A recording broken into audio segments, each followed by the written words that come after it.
Good morning, Chatty Chatters. Welcome back for more City Skylines 2. Hell yeah. Alright, well, we finally get our first look at power plants and stuff in this bad boy. So I'm excited about that. So welcome back. In a few minutes, devs will be dropping their latest premiere video. So we're going to take a look at that.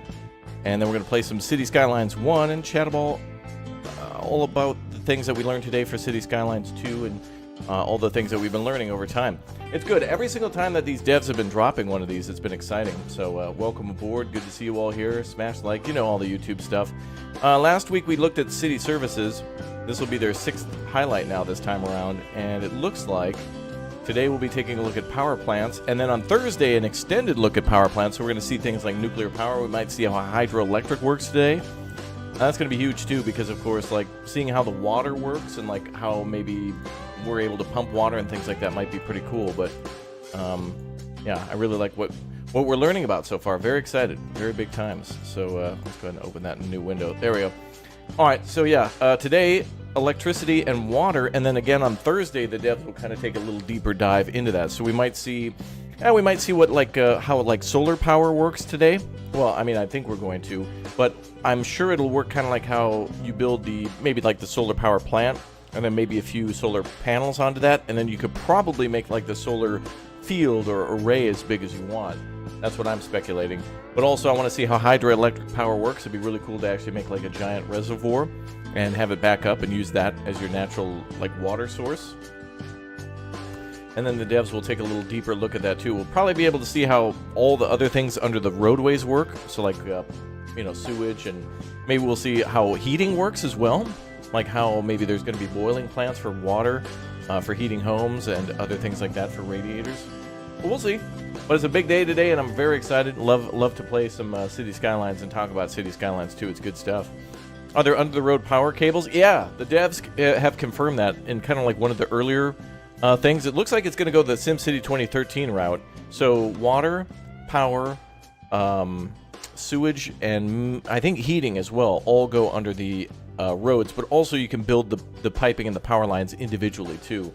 So that way, or at least it looks like you can, because what they'll probably show today is how the substations work. And so like with a nuclear power plant, you'll have to do high voltage wires to then like maybe there'll be like a transfer station or something. I hope they do how they do it in workers and resources, where you have to go to like a splitter, or I forget what they call that, like a transfer station or something, and then you can actually split it off into medium and then eventually into a substation that can go to low. I think it's just a different type of substation, but basically you go high, medium, low, and then low voltages for like the homes and things like that, or the businesses. So lots of stuff to learn. So lots of things coming down the pipe from them.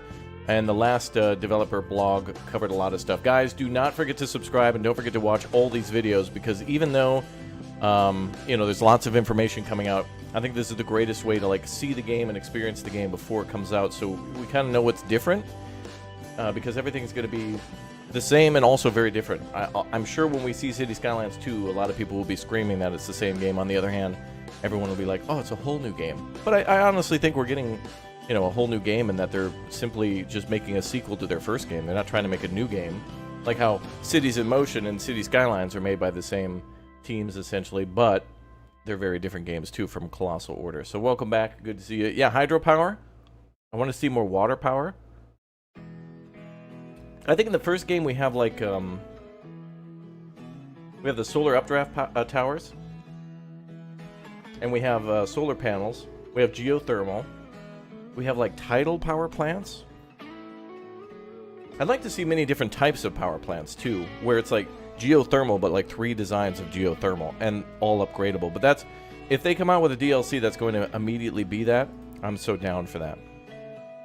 I really want a DLC that immediately starts with you know, like expanding upon the power and the infrastructure. We're gonna get DLCs no matter what, so we may as well hope for good ones, you know what I mean? Can you still power the cities with the poo water? Probably. I mean, well, it depends on if the day one game will have water pumping, like in the Natural Disasters DLC, and I think it might. The only way that's going to work is by like powering or piping water from a low area to a higher area, or making enough sewage to be able to do that. I don't know if this game's mechanics will allow you to do that, because it might have to be It might work differently as like a rather than a separate line, like, you know, fresh water and sewage being separate. Maybe it'll be connected where fresh water and sewage are kind of more, because they did mention that there's the water treatment plant that can pump fresh water back into the lines, getting rid of some of the wastewater, so you don't always have to, you know, like pump in fresh water all the time. So you can reuse the water rather than just pumping it through your city. So yeah, smash like if you're excited. Ones in the chat if you're excited. Good to see you all here. Yeah, roads are gonna work like they do in real life. Hell yeah. Yeah, I see people in the comment section here. They're saying windmills in the ocean. Let's see if we can bring that over. I don't know if we can see it. I wish I could bring it next to it.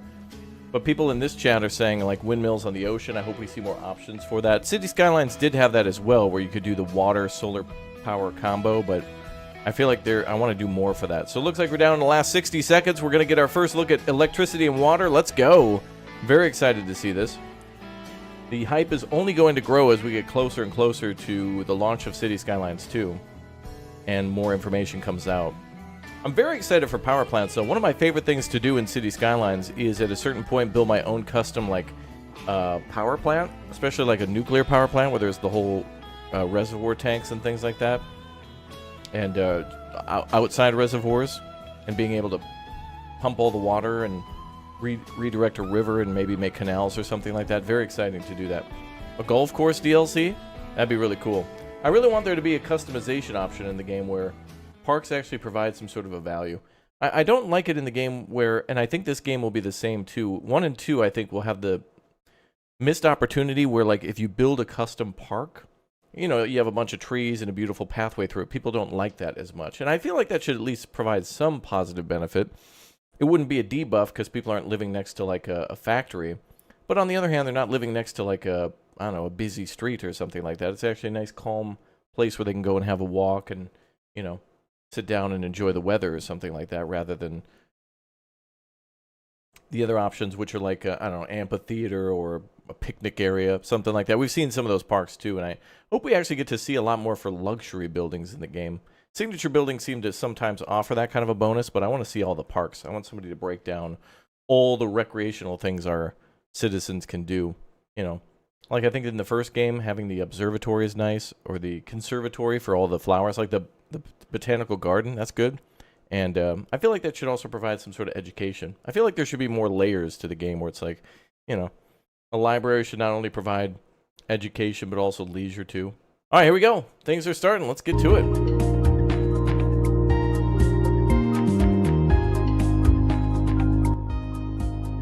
All right, we've got about a minute to go. Good morning, Artemis. Welcome aboard. Brandon, good to see you in the chat. Chat members, don't forget to send your member milestones too. Every 30 days, you get a chance to send a free message to the chat that's highlighted. You can ask a question. You can say hi to the chat, and it's a good way to say hello. Don't forget to smash like so more people can find the channel and the video. It's now heavily enforced on YouTube that, you know, if you don't do that or whatever, suppression and whatnot is a thing on YouTube, so make sure you support the content that you like. Sorry it has to be that way. It used to be where you just make good videos and good people would show up and have a good time. Now everything has to be an optic and a number and whatnot, so please do that so more people can find the channel. And about City Skylines too, there's going to be some people who didn't even know what's coming out until like a week after it's out. It's like, dude, this game, this is the sequel? No way, they made a sequel? It's like, yeah man, where you been? Yeah, OJM, thanks for the 27 months as a Raptor hatchling. Thank you very much for your free message. Enjoy it. Welcome, welcome. All right, 43 seconds. Let's go. This is actually a good intro. This one's interesting to watch, like a Rube Goldberg machine going on.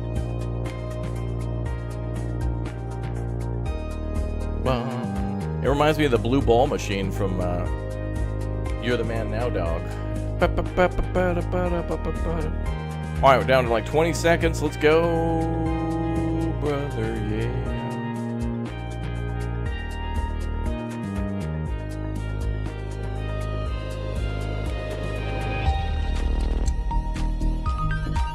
Here we go. We're going to break all this down. It's going to be awesome. Hype, excitement, let's go!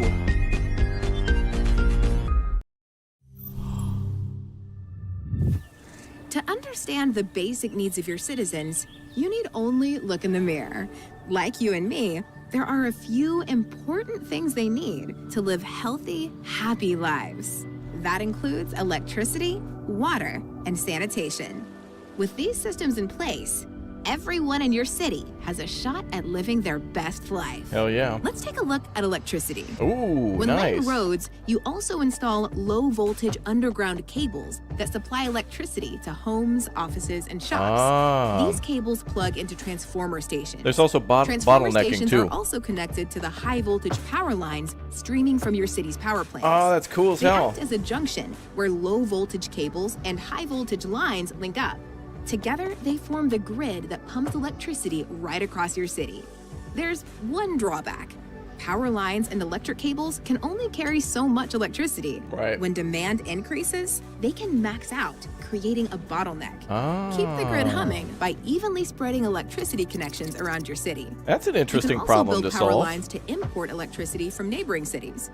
Imported energy will save your bacon if local power plants fail to produce enough electricity when demand increases. Bacon. She said It bacon. will, too. Expect spikes when the thermostat drops and everyone dials up their heaters. Yep. Hot weather will cause spikes too, as people flick on air conditioners, fans, and ice machines at the same time. Your power plants might produce more electricity than your city needs. When that happens, you can export it to your neighbors.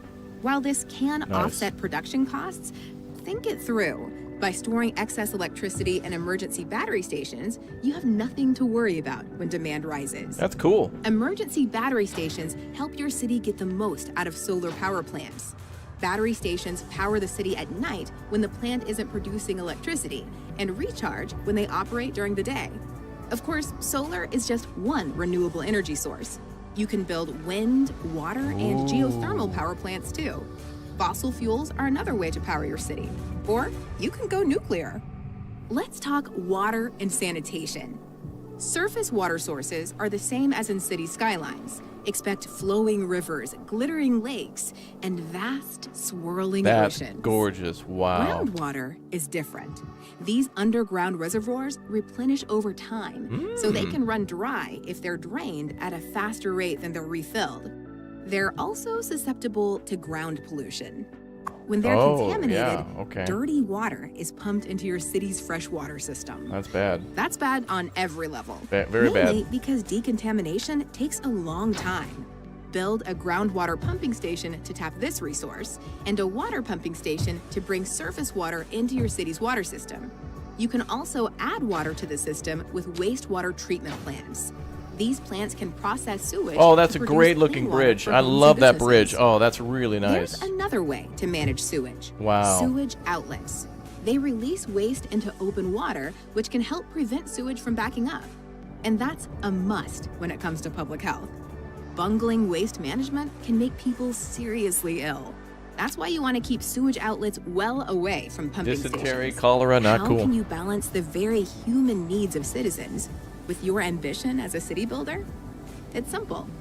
Imagine living your life down there, day in and day out.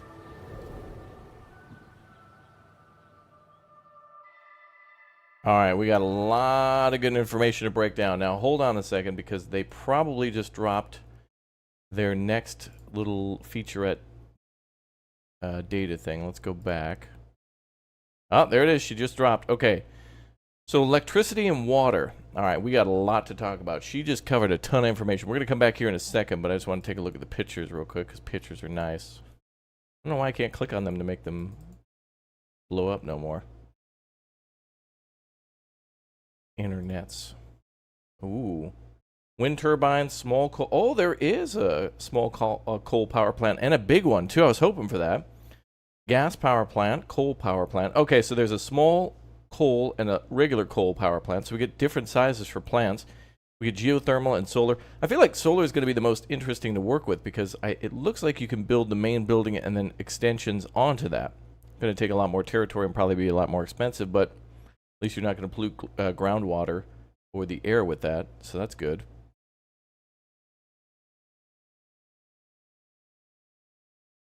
Hydroelectric power plant. See, I wish they covered this a little bit more, but it does look like they did it in 2 tiers. One up there and then one down here. That's smart. Kind of looks interesting. Fuel logistics. Oh. Yep, so we can actually fuel our own power plants or do it via outside connections. All right, so there's probably a way that we can get... Now, they mentioned gas, and I'm assuming this runs on natural gas, but I wonder if... Fueled by natural gas. Yeah, it says natural gas there, so I wonder if that's a resource that we can actually use. Can be produced in the city via specialized industry. Okay, so you can actually fuel your own natural gas power plant. That's pretty damn good. A little more clean, a little more. Power plant upgrades. All right, we got to talk about that cool thing, which was the whole bottlenecking. Because you might be able to put power under your roads, but that's not going to cover it because you might still need to bring power to a island via a power line rather than just building a bridge. Hopefully power can go through bridges too. We'll go through all this in a minute, but let's watch the video again because that's going to be pretty important info. Let's do it one more again. Good stuff. Throws money at the screen. Yeah, I know. All right, we'll watch it in its entirety one more time, and then I'll break it down. We'll go through it step by step and see what we can find for those menus. This is very exciting. I love when they do this. This is all new gameplay stuff. Like this is a much more interesting gameplay mechanic, I think, than just building. Because before, the only reason you would ever use those power lines is like maybe you'd build like a power plant far off away from your city, and then connect it via a power line, and then everything else would just kind of be interconnected through the city. And usually you would just have everything connected to like one grid. But, you know, all right.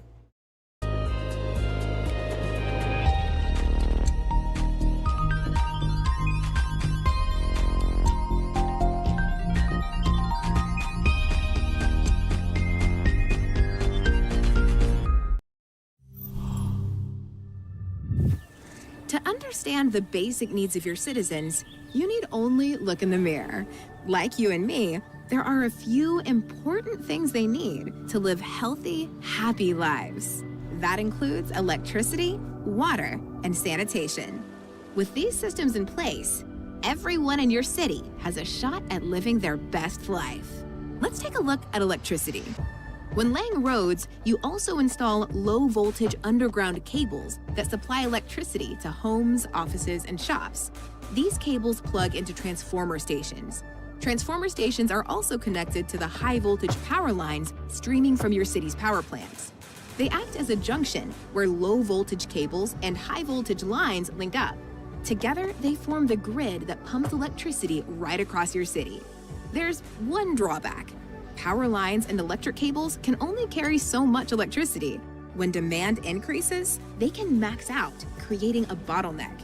Keep the grid humming by evenly spreading electricity connections around your city. You can also build power lines to import electricity from neighboring cities. Love that. Imported energy will save your bacon if local power plants fail to produce enough electricity when demand increases. It will, too. Expect spikes when the thermostat drops and everyone dials up their heaters. Hot weather will cause spikes too, as people flick on air conditioners. Wait a minute, hold on. You know what's funny is that the temperature here in the winter is 30 and it's snowing. How the hell does that work? One dials up their heaters. Hot weather will cause spikes too, as people flick on 30-degree snow? I think that's nuclear fallout. Air conditioners, fans, and ice machines at the same time. Your power plants might produce more electricity than your city needs. When that happens, you can export it to your neighbors.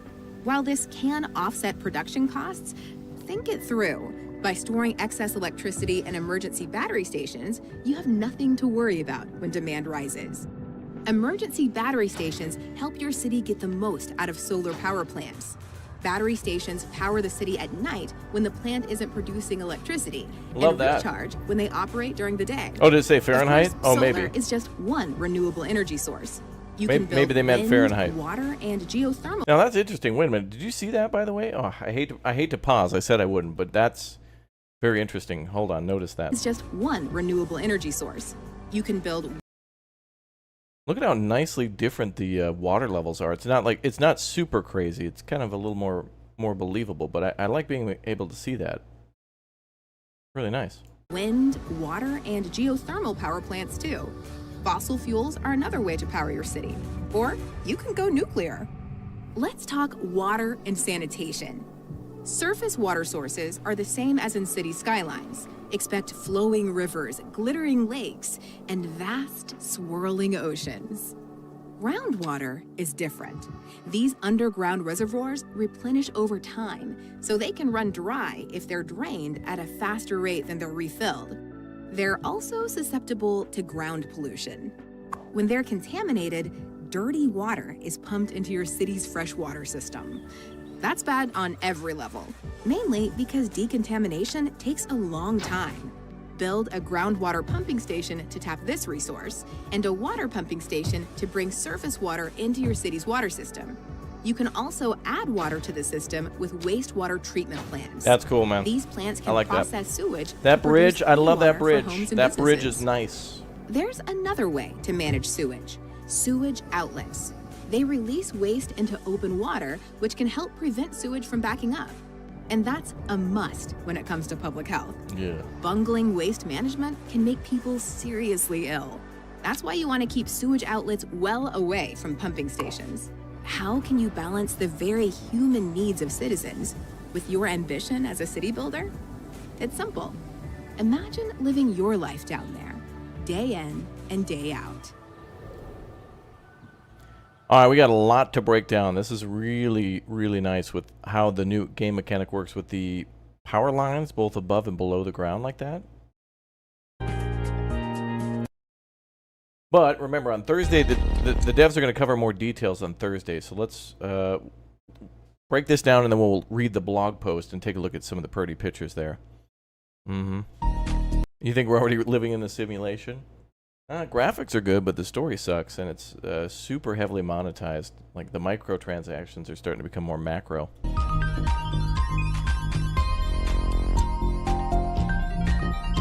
Here we go!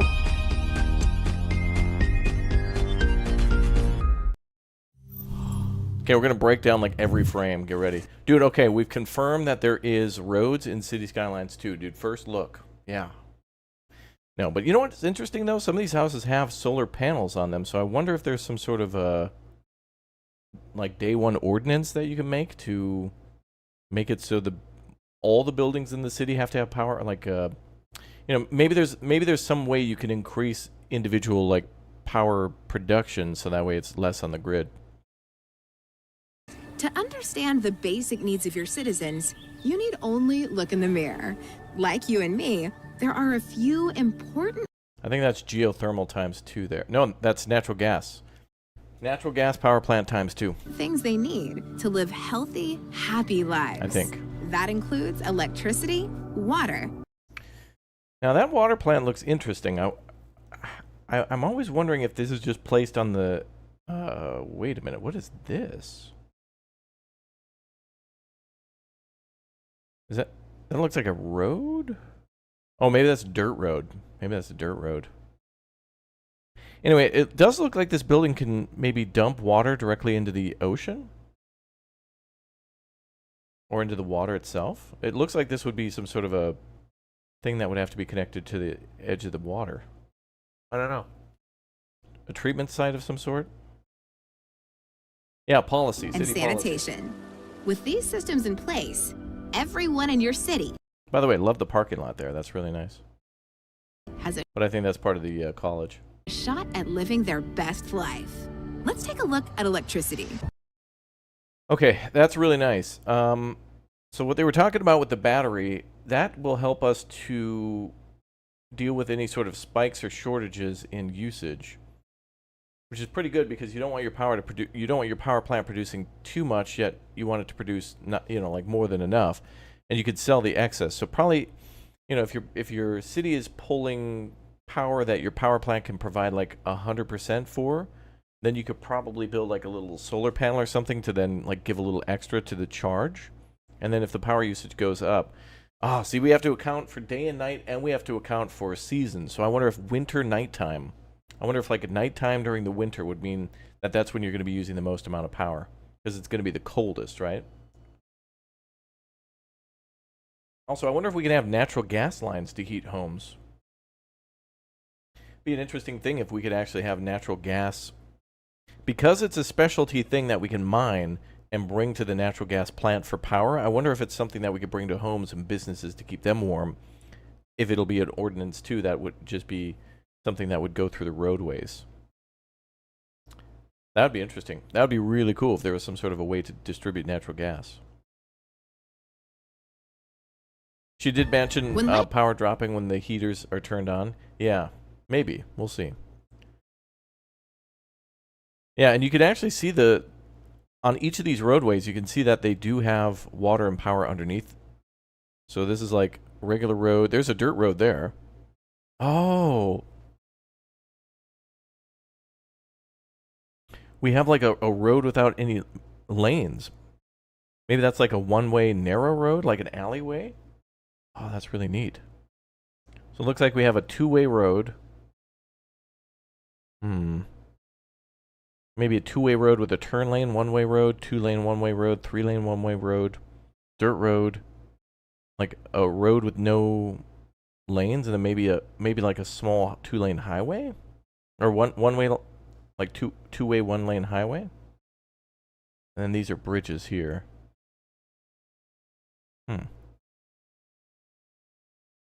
Bike path? Maybe that could be possible. You know what I'm thinking here? I hope that City Skylines doesn't have 3 bridges. Because this looks to be maybe like a wooden cover bridge. Then this looks like the one bridge that I was like really excited about. But then earlier, when we were looking at all the information pertaining to this, one of the last things that you can unlock in the game is like a mega bridge or like a great bridge. And it looks to be a suspension bridge. And that's been built in the city too. However, we do see those, what is it, the 4-way avenue bridges, you know, the ones with like the white, kind of like the arch, you know, it looks like it's from City Skylines 1. Interesting. Laying roads, you also install low voltage underground cables that supply. Oof, yep. That's oof. When laying roads, you look at how okay, so they're building this road, which should be, it's 87 degrees, not a perfect 90-degree road. Also install low voltage underground. And we still get those gaps there. Oh my God, that's so frustrating. I hate that. And then here too. I don't, all right. Ground cables that supply electricity to homes, offices. The 4-way roads are in a separate category in the roads UI. Oh, that's true. Yeah, that could mean that they get their own bridges too. Yeah, yeah, because there's different, like a 4-lane, 6-lane, and then maybe highway, and they probably have their own bridges too. But hopefully we get. I just feel like we should get any option of bridge. Like, what if I want to make a 2-way or 2-lane suspension bridge? Like, I want less things stopping me. Let me make the decisions. You know, just give me all the designs and let me make what I want. Install low voltage underground cables that supply electricity to homes, offices, and shops. These. Wait a minute. What was that? Wind speed and direction, groundwater deposits. Okay, batteries, transformers, and power plants. Yep. I like how they added a little bit more detail to this with both with the groundwater deposits and the depletion of those, and then also batteries and then the transformers too, where you have to change voltage. Underground cables that supply electricity to homes, offices, and shops. These cables plug into transformer stations. Transformer stations are also connected to the high voltage power lines streaming from your city's power plants. So you got to go from high voltage to low voltage.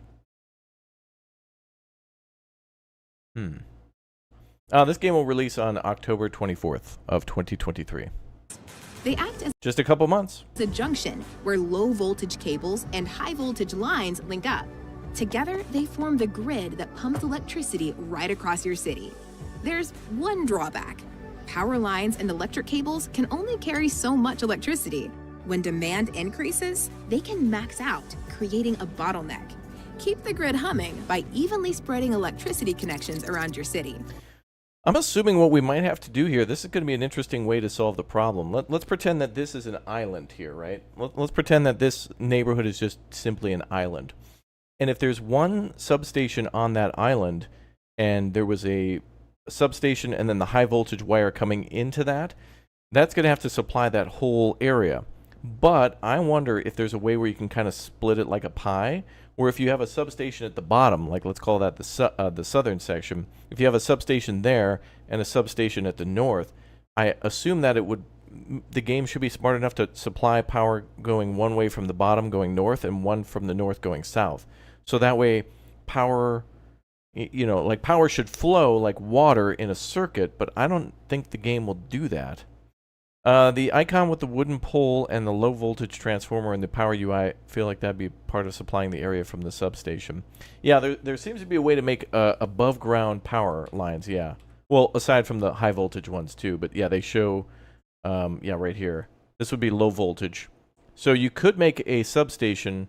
I wonder if you could connect this pole to the substation itself and then pull the power somewhere else, which would be nice because if you have a big old power plant supplying a little neighborhood via a substation, then you could take that low voltage wire, pull it from the substation, and send it over to like a nearby pump or something like that that's not connected to the road or something like that. Although I'm sure there's some things we won't need to power, like those sewage, the things that the sewage exit things that just pump it into the water. I think those are just like an end pipe. It's not like, it might have like a valve, but maybe that's controlled manually or whatnot. What's up, NGZ clan? Hello, everyone. Welcome aboard. Hi. Good to see you all. I see you guys are excited as I am. What is this? Batteries, I think? Maybe we'll take a look in the blog. But again, on Thursday, we're getting more information, too. They act as a junction where low voltage cables and high voltage lines link up. Together, they form the grid that pumps electricity right across your city. There's one drawback. Power lines and electric cables can only carry so much electricity. When demand increases, they can match. Wow, look at that. So the power plant's at the top there. Another thing they didn't mention in this video is the waste incineration plant will also provide power, but I have a feeling that that's going to be low enough voltage to where it can travel underground. I think we saw that it did like 1.5 megawatt. Well, like the base plant did like 1.5 megawatts. But I don't know how much low voltage can carry in this game. Max out, creating a bottleneck. Keep the grid humming by evenly spreading electricity connections around your city. You can also build power lines to import electricity from neighboring cities. Imported energy will save your bacon if local power plants fail to produce enough electricity when demand increases. It will, too. Expect spikes when the thermostat drops and everyone dials up. Do you think I won't like the power plants because they'll affect the scenery? Yeah, it's kind of interesting to see this where there's two parallel high voltage lines running together, but that's kind of like realistic for how it has to be transported in real life. And so there's usually like a lane or an avenue through a forest like that, yeah. It will, too. Expect spikes when the thermostat drops and everyone dials up their heaters. I guess it is maybe 30 degrees Fahrenheit. I didn't think about that. You know, it'd be really nice in this. I hope what we could do is see trends. Like, it'd be nice to see a line graph to where you could see where the spikes are, like what month and what time of the year do you have the most amount of power pulling from your town. And it'd be kind of cool to be able to like automatically have the budget adjusted for that. You think there is? I hope so. I haven't seen one like that. There seems to be like a graph thing here, but oh, maybe that's something else. I hope it's a thing though. I want to be able to see like a line. Hot weather will cause spikes too, as people flick on air conditioners, fans, and ice machines at the same time. Your power plants might produce more electricity than your city needs. When that happens, you can export it to your neighbors. While this can offset production costs, I hope this is all automated, by the way, because what she's about to mention is, all right, your power plant's going to make a lot of power. Your city might not take all that power all the time. There's a way to make money by selling back to the grid, so that way you can try to get 100% efficiency out of the power plant, so that way electricity is not just like wasted. But like, I hope there's a way where you can divvy up how much percentage goes to the batteries and how much is sold and when. It'd be nice to be able to set up like a whole automatic thing like that. Will this game have dynamic seasonal changes? Yeah, it should have seasonal changes. That is a beautiful road. That is a beautiful road. think it through. By storing excess electricity in emergency battery stations, you have nothing to worry about when demand rises. Emergency battery stations help your city get the most out of solar. What was that building? Demand rises. Emergency battery. Okay, so those are the emergency battery stations she's mentioning now. Huge battery banks store electricity that will be used to negate problems caused by blackout or energy consumption spikes. Can be upgraded with increased battery capacity and a diesel generator. Oh, so the other thing's a diesel generator. It'll be interesting to see if this is even needed. Like, it just feels like if you make a power plant and you just give it a high enough budget, you could just kind of forget about it. Like in the first game, just plop down a coal power plant, give it 100% budget, and then, you know, there you go. It will be more profitable to not do that, so that way it doesn't, you know, have a higher expense. But maybe this is a way to, like, be able to, like, right there you can see battery flow is 79.9 megawatts. Charge in 5 minutes. This might be more for people who are playing the, like, natural disasters DLC. Because, like, if you get a power plant that's, like, I don't know, flooded or something like that, it's going to take time for that to come back online after a disaster, but you could still provide power to the city. But then I wonder if there's ways that you could prioritize what buildings get power first. Be interesting to see.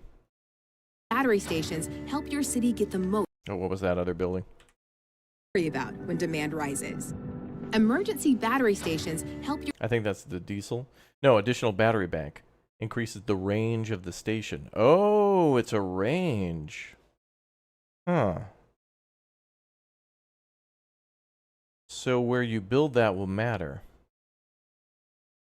Well, power is going to be cut. Oh, that's interesting. Because even if this wasn't being used in an emergency, you might have to have several of these batteries then to... Because it can't just pump it to the grid. It seems to have a range, so you'd have to build it near, I guess, the hotspots where the most amount of power is either being used or produced, or both. Your city get the most out of solar power plants. Battery stations power the city at night. I want to play this game at nighttime. One thing I don't think I do enough in City Skylines is play at night, but it's just because it's harder to just see at night while you're building. But it's beautiful to look at your city at nighttime. When the plant isn't producing electricity, and recharge when they operate during the day. Of course, solar is just one renewable energy source. That seems to be a good combo with solar too, right? Like, I wonder if the solar plant will have its own batteries. I mean, it makes sense, right? But I suppose you could expand upon that. We didn't really see much information about windmills either. But hopefully we get more detail about that in the blog in a little bit. The battery station produces air pollution? Oh, does it? Well, I guess, yeah, for maybe ventilation and, like... Yeah, interesting.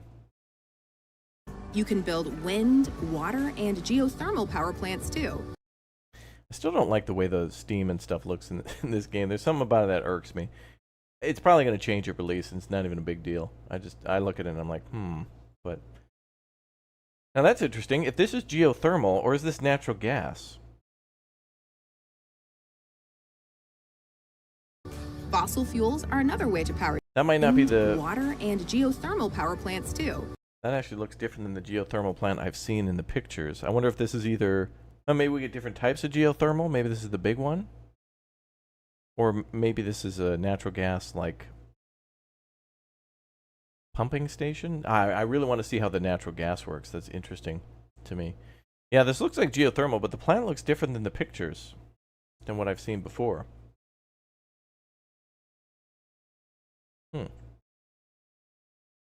Geothermal natural gas pipes, do you think we have to manually place them down?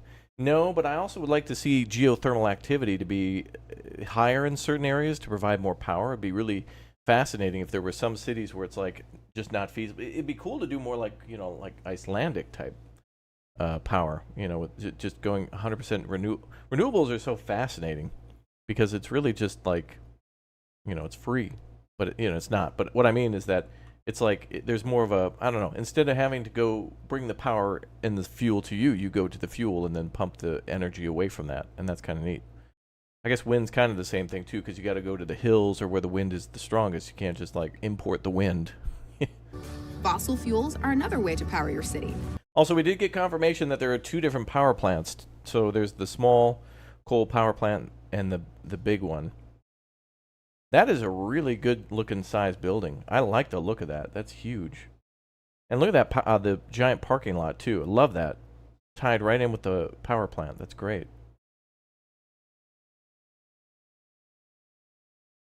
Or you can go nuclear. Love that. Fossil fuel Can you paint all the colors? I don't know. That would be cool to be able to paint the building a different color. are another way to power your city. I like the look of that coal power plant. This looks nice. Or you can go nuclear. Huge facility, huge. Let's talk water and sanitation. Surface water sources are the same as in city skylines. There's that 4-lane bridge I was talking about from City Skylines 1. Expect flowing rivers, glittering lakes, and vast, swirling oceans. Love that archipelago. Groundwater is different. These underground reservoirs replenish over time, so they can run dry if they're drained at a faster rate than they're refilled. They're also susceptible to ground pollution.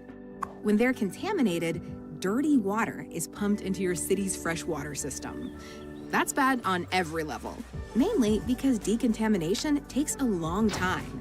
Build a groundwater pumping station to tap this resource, and a water pumping station to bring surface water into your city's water system. You can also add water to the system with wastewater treatment plants. These plants can process. I like that bridge a lot. You wonder how parking lots are built? Are they zoned or plopped? I think they'll probably be ploppable, but they could be...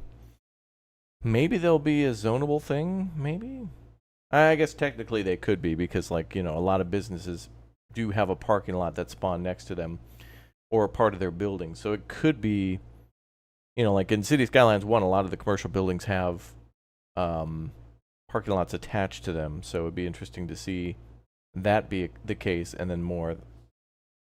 I love that bridge, by the way. This is so cool that there's a train that goes under the bridge support, but then the bridge is like built up here on a ridge and then here too with the supports. That's nice. Sewage to produce clean water for homes and businesses. There's another way to manage sewage: sewage outlets. They release waste into open water, which can help prevent sewage from backing up. And that's a must when it comes to public health. Bungling waste management can make people seriously ill. That's why you want to keep sewage outlets well away from pumping stations. How can you balance the very human needs of citizens with your ambition as a city builder? It's simple. Imagine living your life down there. You like the bridges day so in far? I and agree. day out. I want more though. City Skylines does such good work with that I want to see more. Like, give me more. These are good. Now let me see more. All right, let's take a look at some of the images, and then we'll read the article, which will be important. So there's one of our substations. That's hydroelectric dam. So that is a transformer, a robot in disguise. That'll go from high voltage to low voltage. Or it says, or vice versa. Transform high voltage to low voltage or vice versa with a transformer station. Wait a minute. Oh, that's interesting. So you could have a high voltage come into a city, supply the city with power, then have a transformer at the other end to take excess power away to like your that way you don't have to make a giant power line, whatever you call it. You don't have to have multiple power poles going around the city too. You can just have it go through the city and then like supply the edge of the map with that. I'm sure that's going to be NIMBY as hell though. Nobody's going to want to live next to this or see those power poles. That's definitely going to be a thing. Prepare for spikes in electricity consumption with an emergency battery station. I wouldn't even call that an emergency then. Like if you're preparing for it, if you know that's going to be a thing and this is to help support the power plant, then this is just kind of a... This also has a transformer connected to it. I wonder if this has an option to do both, where it could just be connected directly via high voltage and then supply via low voltage, or if it can charge via low and go out high, maybe. There's the windmills. Oh, they look nice. And they could be placed in water, so that's nice. And they all look the same. Look nice and tall. That's good. Tall boys looking good.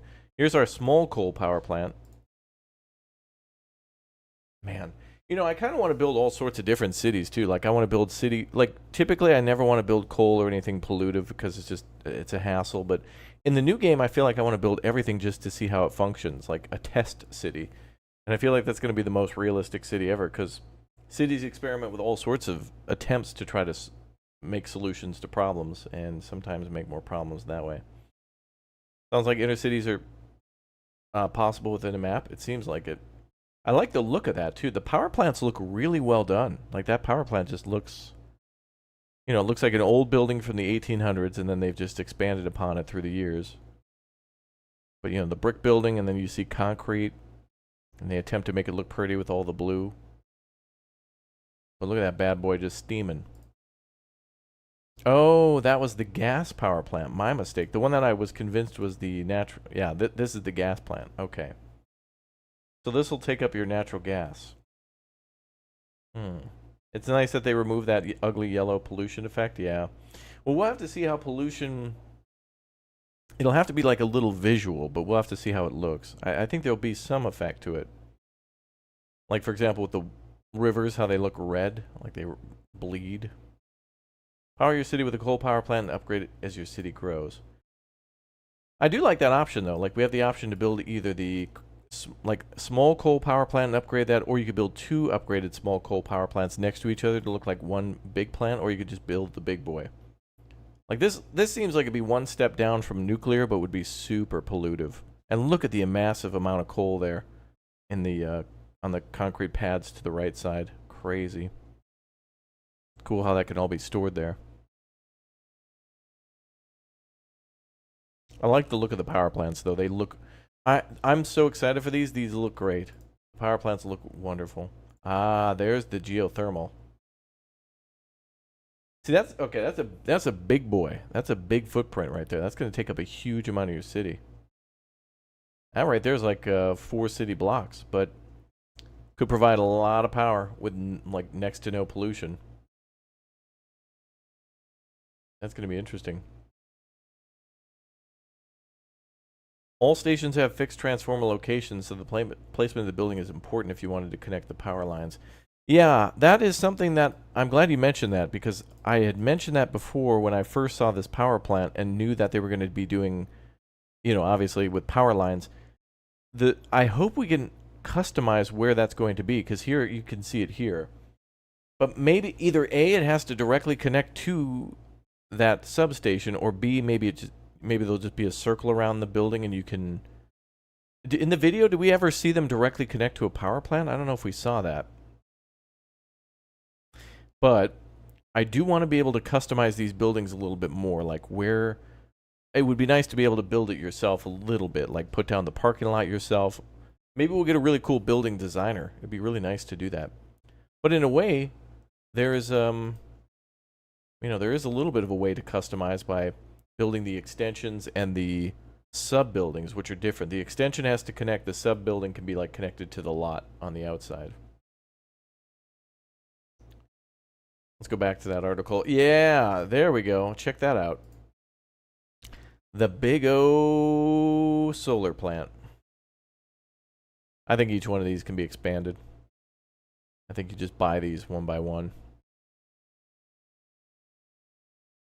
So when you build this first, you could probably get like one for free to set down, and then you got to expand upon it. Nice that there's another facility at the other end. I wonder what that's for.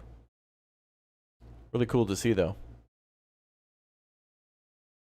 Geothermal and solar are very interesting to see together. Look at all this wasted space. What about putting solar here? Why not? Little extra room. Squeeze it in.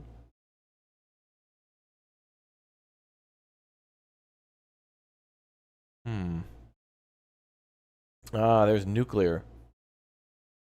Nuclear power plant looks a little bland. Looks a little bland. I'd like to see these painted orange or something. Yeah, let's take a look at the hydroelectric plants. Maybe they have a transformer on them as well.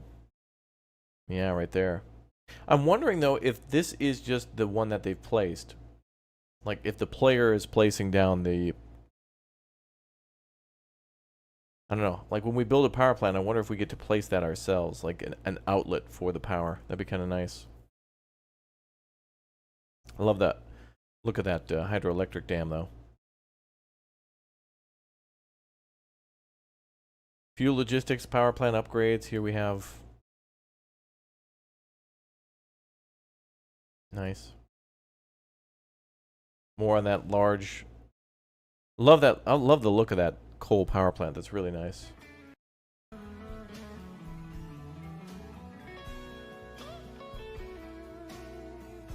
Water sources. What is that?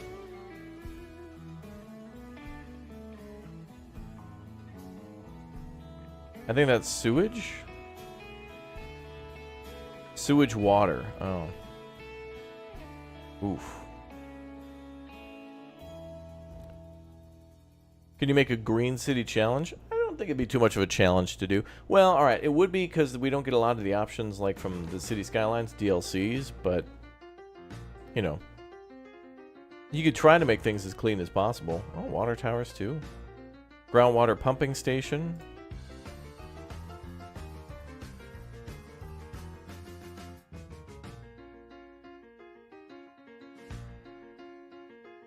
And we have the wastewater treatment plant. I assume that this still creates quite a bit of pollution for the water, just a lot less. So you have to have some sort of way to mitigate it. Oh yeah, I suppose you could sell your wastewater. Maybe somebody else could treat that. That could be possible. All right, let's listen to the article a little bit and see if I can remember how to do this. Features. Cities, Skylines 2 feature highlight number 6, electricity and water. Hi everyone. It's time for the next development diary for cities, Skylines 2, and today we dive deep into the electricity and water. I hate it.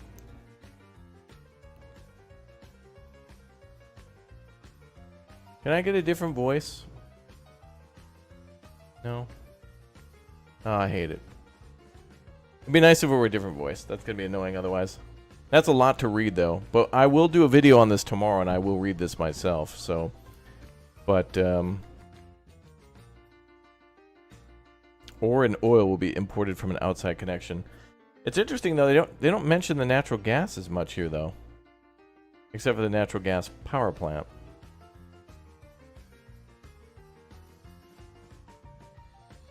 The gas power plant is larger and more efficient than the coal power plants. Oh, really? I don't know if that's actually larger there.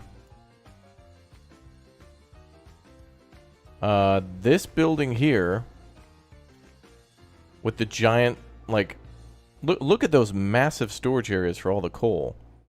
That and this building seems way larger than this. Wait. Wow, look at that. That's not even fully upgraded. That's what it looks like fully upgraded. Woo!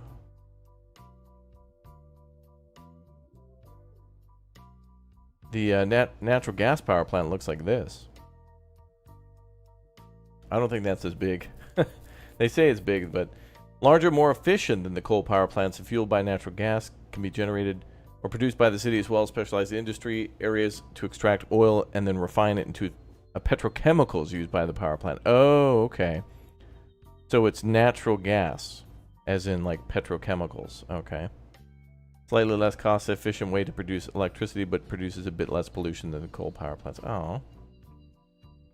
So turn petrochemicals into electricity with the gas power plant. Okay. So it's kind of like an oil plant, but kind of misleading. Like it's natural gas, but it's oil. Okay. I mean, those are a little different, but yeah, okay. We got geothermal, coal. Oh yeah, I'm definitely putting out a video on this tomorrow because I love the look of the power plants, especially the coal ones. They just look cool. We got a lot more to talk about. Now on Thursday, the devs are going to go into a little bit more detail, so they might mention what you guys have been talking about with the transformers and how to connect. Although I don't see any large power lines leading away from these buildings. But these could just be plopped down with a demonstration. Actually, here, this one's got power lines going away from it. That looks amazing, though. That it looks really cool. And you can see how these are going to work. There's these conveyor belts in between the coal, and these giant things are basically like, it'll basically like vacuum it up, kind of like put it onto a conveyor belt behind it to another conveyor. Wow, they put in a really good way for that. Will there be events where a nuclear power plant explosion, you have to risk managing it? Maybe. Maybe we'll see some sort of a major disasters DLC where there's more to it than just like... I really want it to work like how it does in the emergency game series, where it's more of an RTS.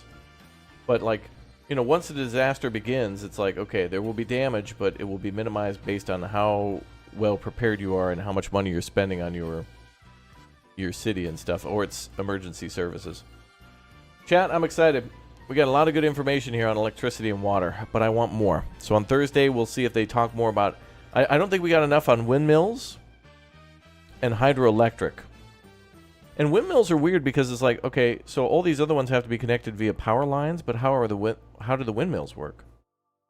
Like, we must have an option to build low voltage underground. Oh, you know, it'd be really neat for wind would be is if each of these provide, like, if they would max out a low voltage subterranean power line, and all of those lines would have to be built underground from each wind tower, and then brought to a central location to then be like a battery location, and then be stored and pumped out that way. I wonder if you could do it that way. Because imagine if you could build lines going to every one of these to then go to the battery station, which is right here. That'd be interesting. Yeah, there's got to be underground lines that you can build wherever.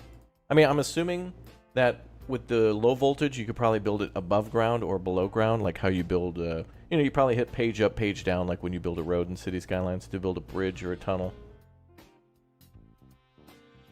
But yeah, I'm imagining that, you know, these power lines could then be connected to the battery station to then be connected back here. But I feel like wind power should be like an early... This should be an early source of power, right? I feel like with 2 or 3 of these windmills, you should be able to make it work. But I don't know. This feels like this is the first game mechanic.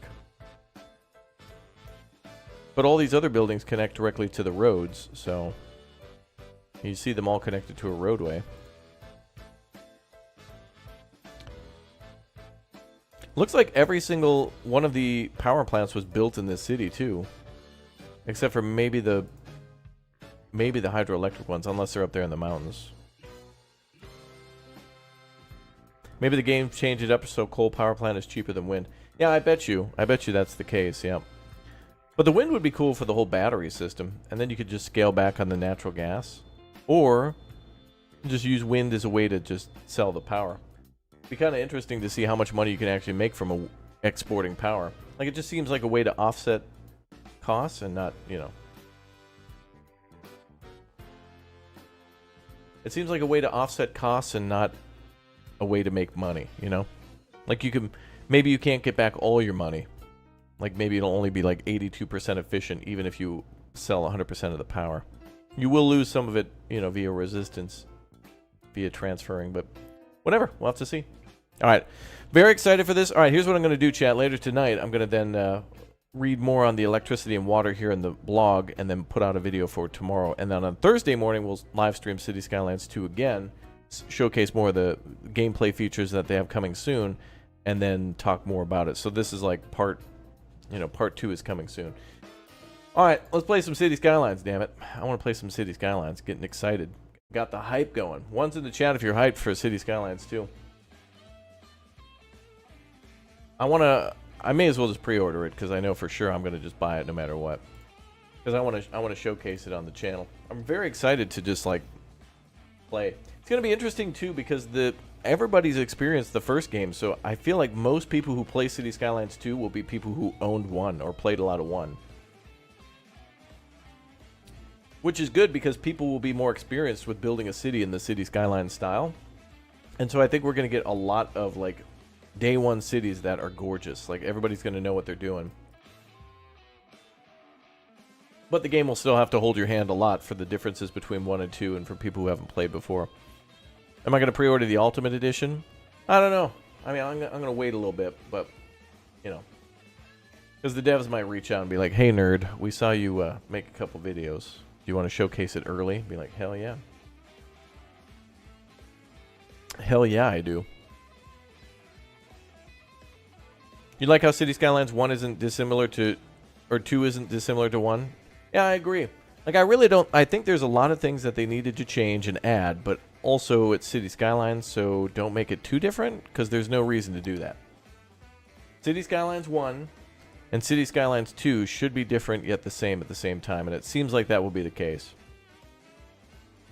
But hopefully we get more things like more optimization.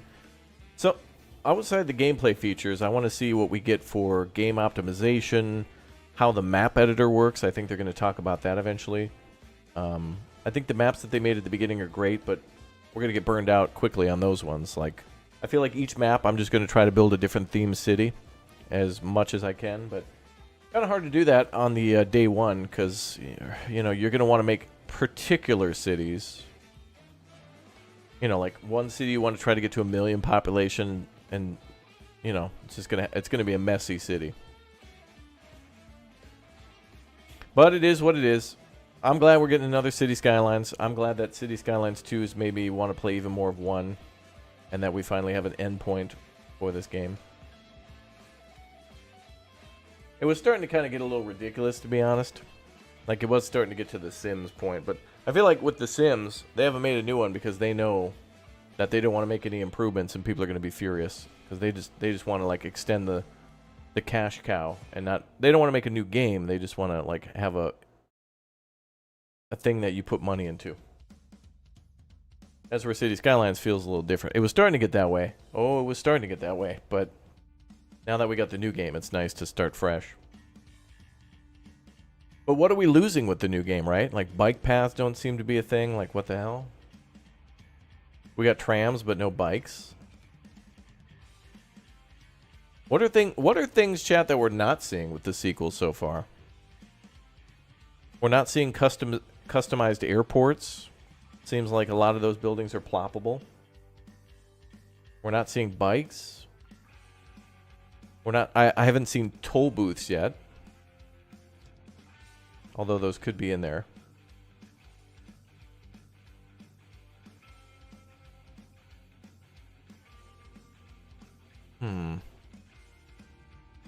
We're not seeing as many diverse power plants or like green options that are just, you know, ways to produce more power and pollute less. Which is the goal. You want to make, you know, 1 billion power for $1 off one magical rock or something like that.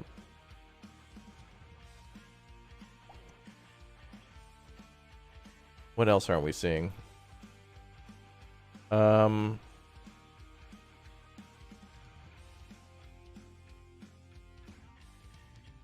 We're not seeing custom universities either. No plazas and promenades.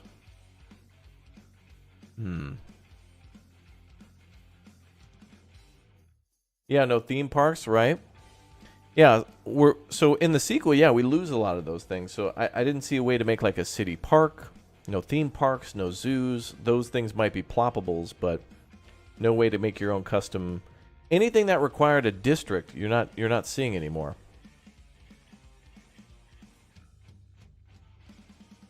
So no zoos, no parks, no theme parks, no custom universities, no custom airports. Looks like we're getting a little bit of the industry in there with paintable quarries and paintable farm fields and paintable, like the landfills a little bit. So that's a good option. And I feel like if we made a theme park, that'd be a good way to do it. I'm pretty sure a lot of the DLCs will have the districts going on. If traffic accidents occur, there won't be any tow trucks. Oh, I did hear that there is a road building that you have to build. I do remember reading in the city services tab The city services tab does have tow trucks that will respond after police and fire, apparently.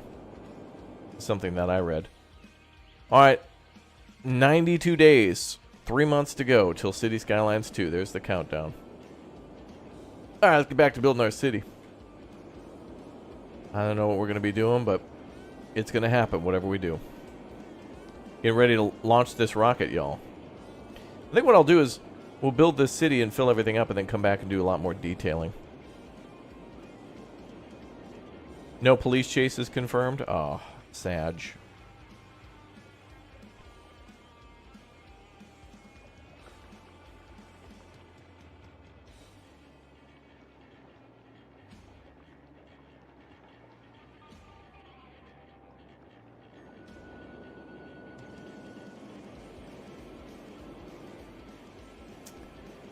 All right. Oh, we need to get that demand up, too. We got commercial going on here.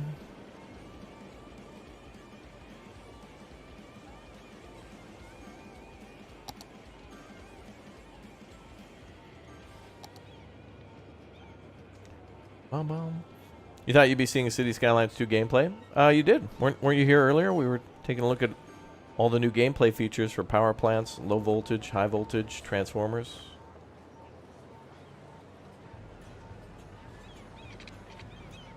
Now we're chatting about it while we're playing the original. It does seem to be a good new mechanic, though, to be able to, like, customize your power grids and continuously expand upon those. Because power, honestly, in this game was a little boring. Like, once you built a power plant and connected it to the city, that was pretty much it. And kind of the same with water, too. Although water was a little more tedious. It looks like they made the right choices there. Uh-oh.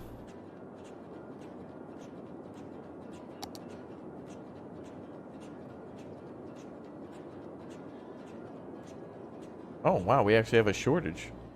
Are these on? Oh, wow. Well, speaking of power plants, we got to build some power plants for our city, then. That's interesting. There's no mechanic on the turbines. Yeah, so, like, for example, now that we talked about City Skylines 2 and saw that, I think the mechanic's going to work like this, where in City Skylines 2, when you put down turbines, they're going to have, like, a little blue area around them, and then you just connect something to them somehow. But I feel like that should be connected via the low voltage subterranean lines. I really want it to be more tedious to lay out power. I feel like, you know, everything should have multiple aspects to it and have some complexity to it as well. We could do solar updraft tower. We have geothermal, we have solar. Do we know whether the game will have DLSS or FSR2 support? I don't know, actually. Good question. 480. This is 2,800 a week. This is 8,000. Wow, okay. I think we're going to build the solar updrafts.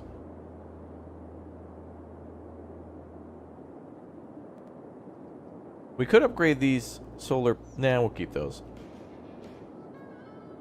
Alright, well, surprise, surprise. We need more power plants. Do they really make any sort of noise or anything? Oh, wow, those are rather quiet.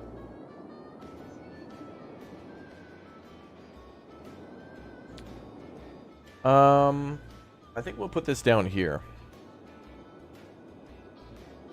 On TBD Island.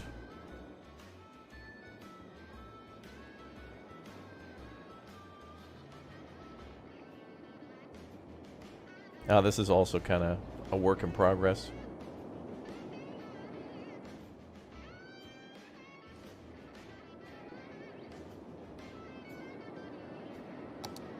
Well, we got,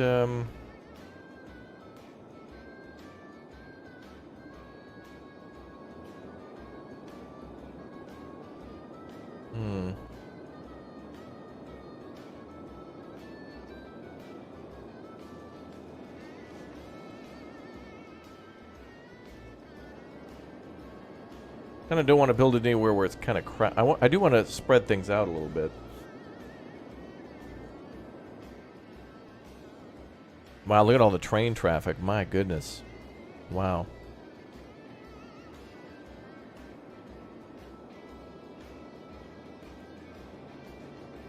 Might be a good idea to finally start building here. But I gotta connect it to the roadway somehow. Also, not entirely happy with that connection, but we made things better. Did a lot of good work here, chat. Our city's nice.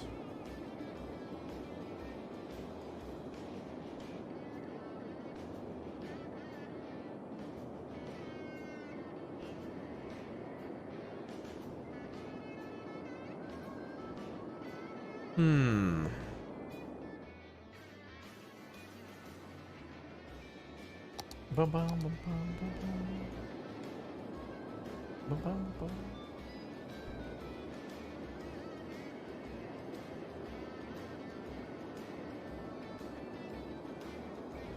All right, so let's see.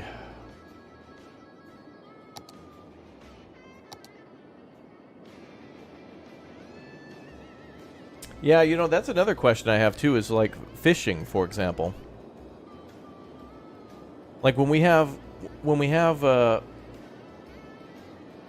Sunset Harbor DLC in City Skylines 1, will City Skylines 2, with all the pollution and the other things that will be involved with water, will we see fishing as part of the second game as well, as kind of a day one feature?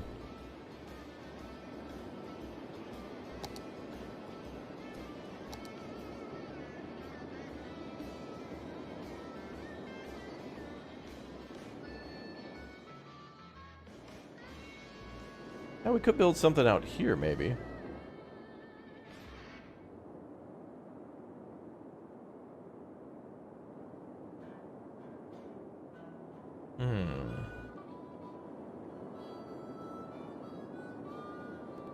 Wait, where does that road go?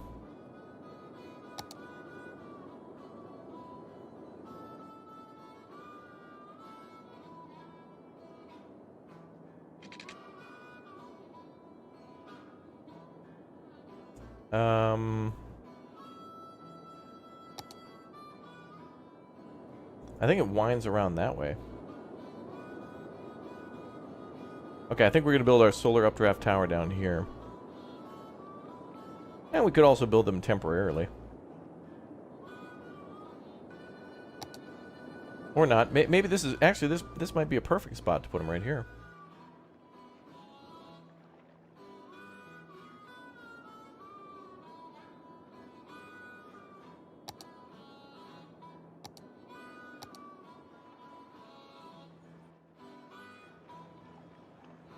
Although I'm not sure anymore how to terraform with some of these mods on.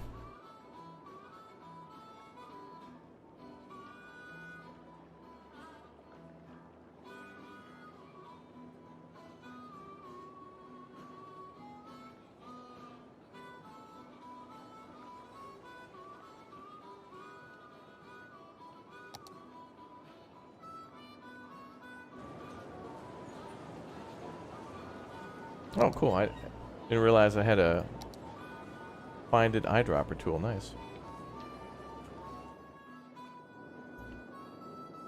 Alright, well, we better just put down some regular solar updraft towers. I'll have to disable whatever the problem is here later on. Well, speaking of power plants from City Skylines 2, here's some from 1. Yeah, don't like that. We're gonna have to change this.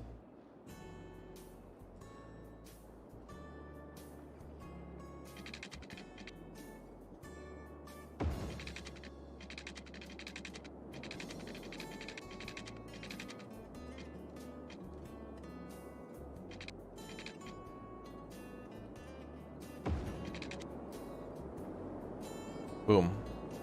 1,000 megawatts. Fantastic. Well, that was easy. Yeah, we gotta make that look fancier. I'll have to modify that a little bit.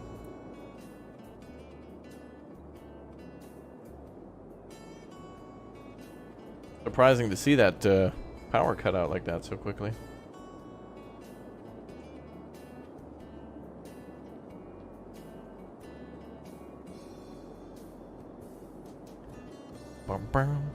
Did YouTube randomly stop playing the video? That's fun. Well, the traffic certainly improved.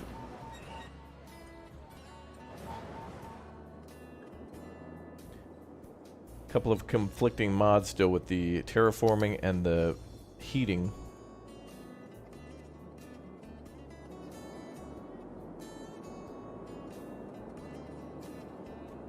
Now we're getting more residential demand. That's good. I think maybe we'll put some residential here then.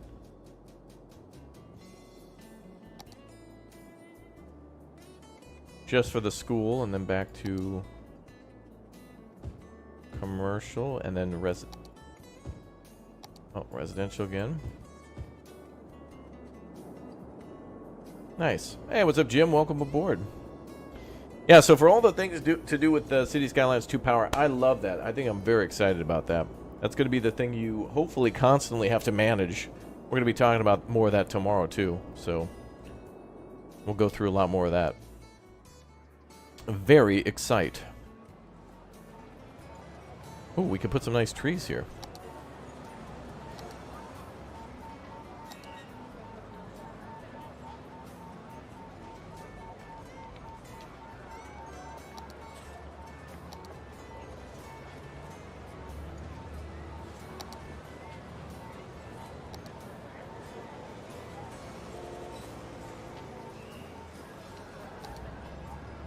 Maybe we'll put down...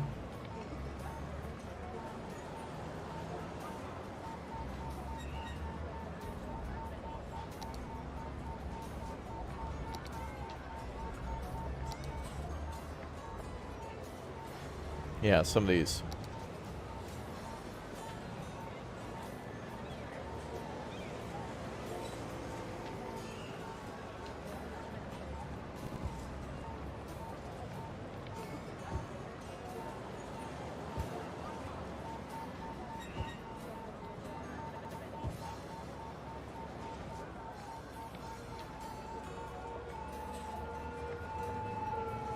Oh, we have our day-night cycle on now.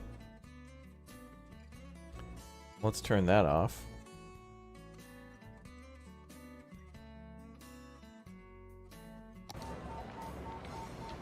That makes it a little easier.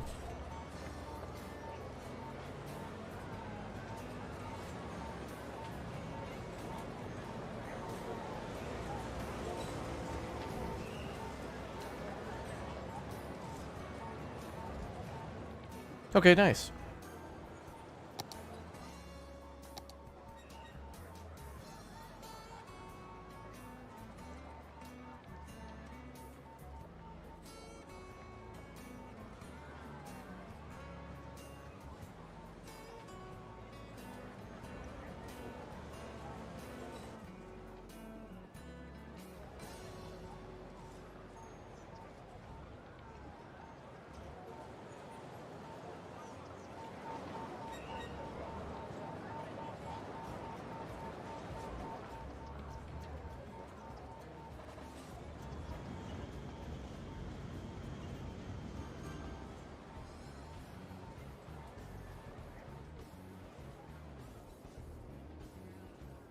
Alright, that looks good.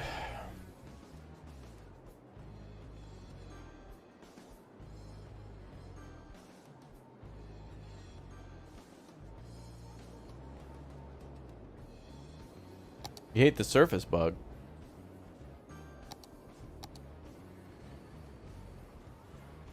Oh, I guess this will eventually be taken by businesses. Hopefully.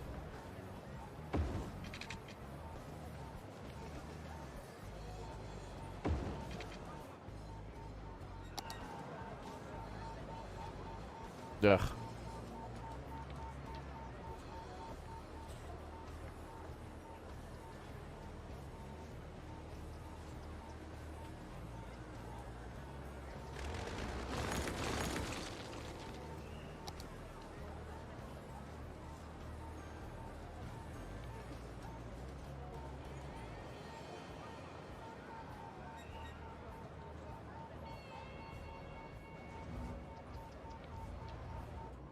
We'll leave it alone.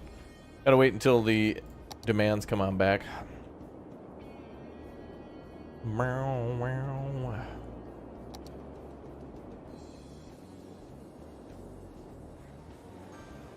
Man, we crammed in a lot of houses here. That demand is pretty high. We gotta keep that number up. Rookie numbers. Oh, that's what gravel looks like. Ooh.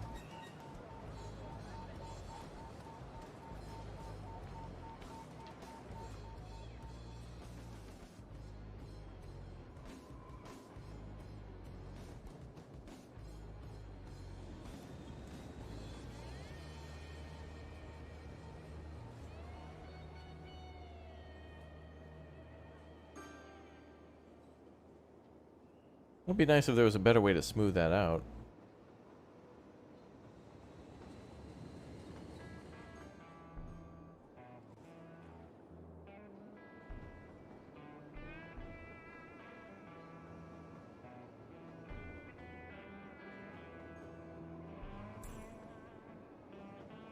Yeah, I see what you mean. It's kind of hard to make a square edge on that. Like a straight edge is a little challenging.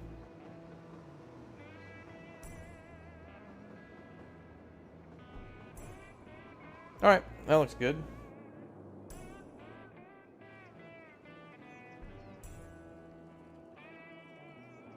Oh, this is going to be industrial up here too, so that's good.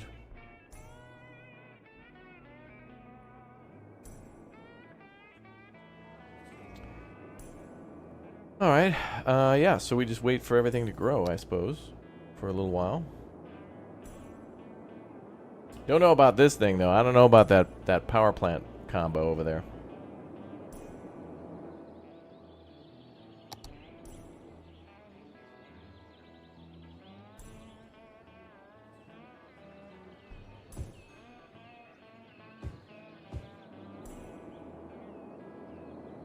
Oh, yep, more houses coming in.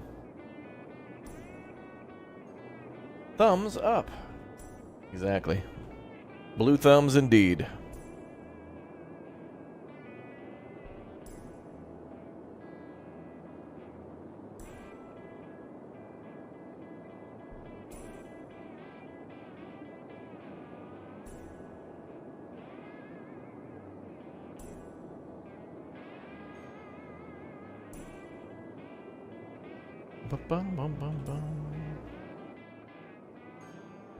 Dude, Rocket Town's looking good.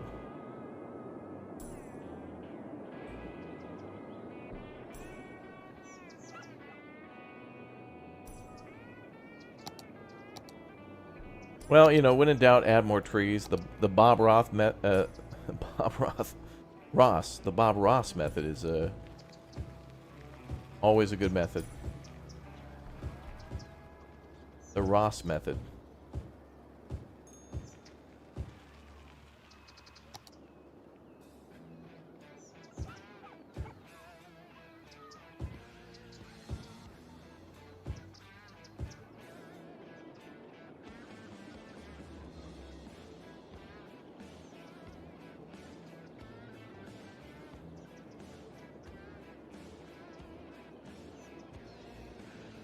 Brown, brown, brown, brown. 3 months? I know. 3 months is going to be a hard wait, but hey, that's why I wanted to play more City Skylines 2, because honestly, once 2 is out, it's going to be like hard to play 1 again. Because like, I'm sure more people will go back to 1 after. The honeymoon of 2 will be big. Like, people will play City Skylines 2 for like 6 months or more and think it's the greatest game ever created. And then after a while, that honeymoon phase slows down a little bit, and then people will bring up valid criticism, and the game will just simply have less content than City Skylines 2, like 1. You know, because there's so many DLCs for 2. 1, sorry, that 2 will just be behind, you know. Like, 2 is just going to simply have less stuff. But it'll be like a different imagining of this game with the potential to have more down the line. So I think that's why everybody's excited, is that we all know it's not going to be... 2 is not going to be 1. And we'll be lacking a lot of stuff we want. But, you know, mods will come around. that people liked from the first game that the devs don't put in, you know. I think there's just some things that they don't want to put in that people might really like. I don't know why, though, but, you know. I think that's always a hard thing to do, where it's like, on one hand, they want your money. They want you to buy their new game, and they want your money. On the other hand, you can't just be like, oh, mods will fix our game. It's like, no. But, you know, they accept them. You have traffic jams in your airport, going to have to redesign the taxiways. That's good. You hope they are watching. I do, too. I think the devs of City Skylines 2 watch mini streams of mine and everybody else. That's a good way to get feedback. Just watch for 10 minutes. See what the community's saying, and then take notes and go back to the drawing board for new stuff, new DLCs, updates. You just want better games? Yeah, I want more games and better games too, yeah. But I like how we're getting all sorts of different styles and kinds. You know, City Skylines 2, though be it a Paradox game, still feels very indie, and I think that's why a lot of people like it, because it just feels like fans of city builders making a game. Cheaper 2 would be nice. Yeah, well, what are we getting? 59? Is it 59 on launch?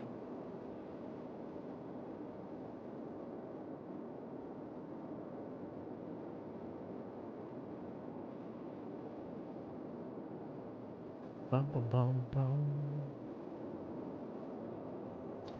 Am I going to play Revenant 2? I don't know. I don't know if a lot of people who like this channel would want to watch that. I'd maybe give it a try, but I didn't play the first one. But schedule's down below in the description too, ! Schedule.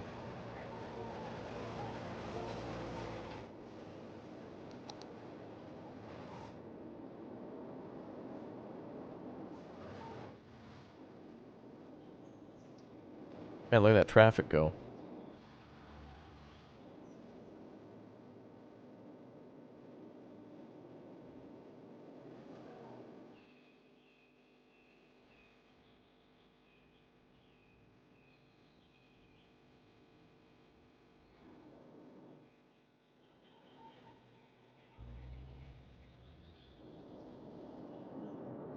Man, this neighborhood's looking really nice.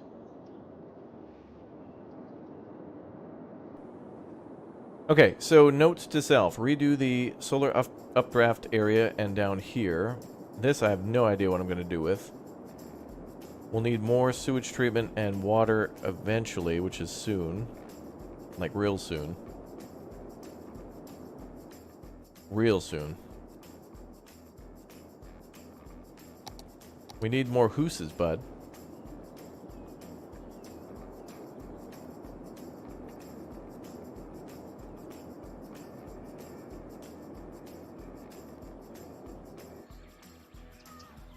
Could do a lot more suburban homes.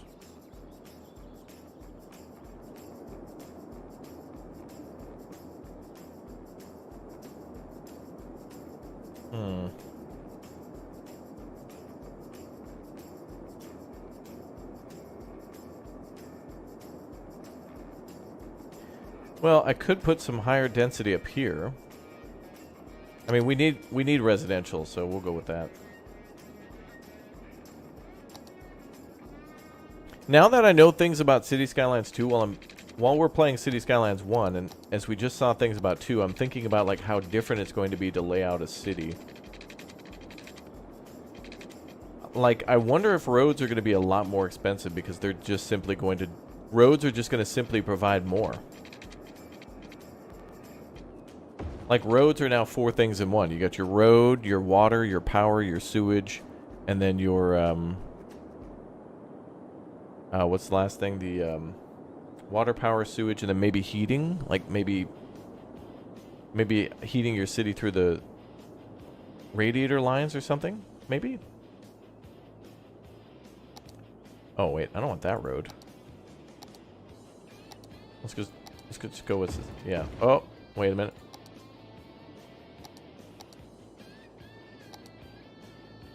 Net cables? Oh, maybe. Yeah, maybe there'll be internet cables. Yeah, maybe the internet can be transferred via the roadways too. Oh, that'd be interesting if you had to worry about internet bandwidth that way. I feel like they're just doing it all wireless, but It would be interesting if that was built into the roads too. Good point.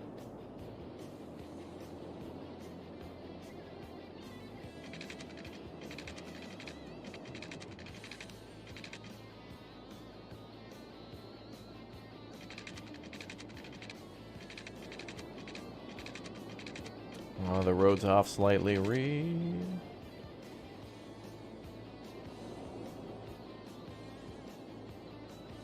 Actually, I kind of want that separated, so...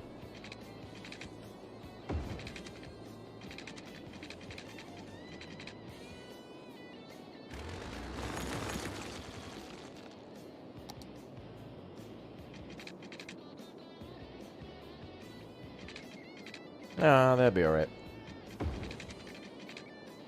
So yeah, now we know more gameplay mechanics about 2. That's good.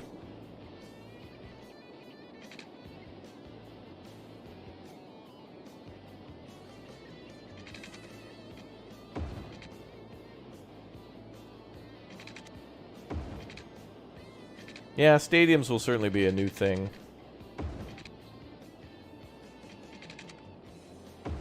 Stadiums are in the first game, of course, but stadiums will be like a new moneymaker.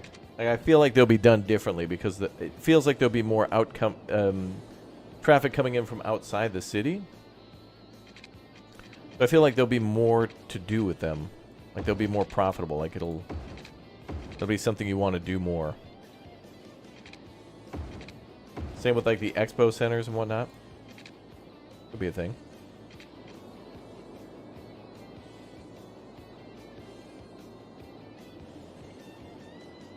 You want to make this city money? Amen, brother.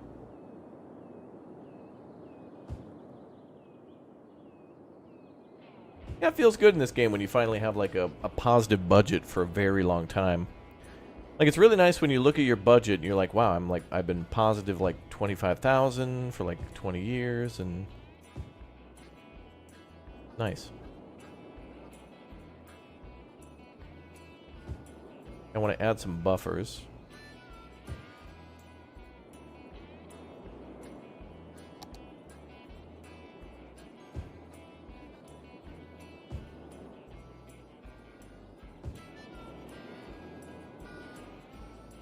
And then maybe we'll put a park here. Yeah, if you guys are just tuning in, we're watching the developer live stream for City Skylines 2 for the electricity and energy, or the energy, what do they call it? Power and water, or energy and water, whatever it was called, for featurette number 6. So we'll be putting out more information on that tomorrow. And now I'm kind of gathering my thoughts about it, thinking like, wow, there's a lot there that I like to see. I just want to see how certain resources might be finite. Although I feel like even though there's fossil fuels in the game, like coal, that you can't really run out of coal. Like, you'll be able to mine all of it out of your city, but then just import it, and it'll be endless.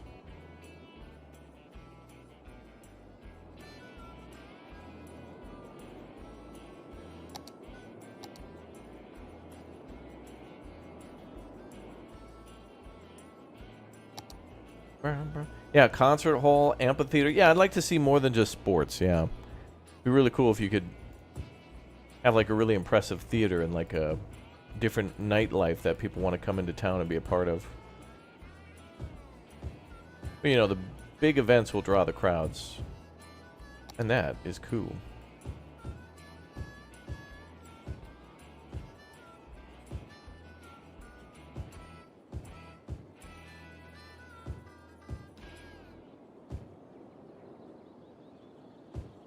I wonder how much trees will suck up pollution in the new game, too. Speaking of power plants and whatnot, those are going to be the most pollutive. And also the water and stuff, too. So I haven't really seen much of a visual change in the game, except for the rivers that look like they turn to blood. They demand sacrifice for their purity. Kind of a little strange, but...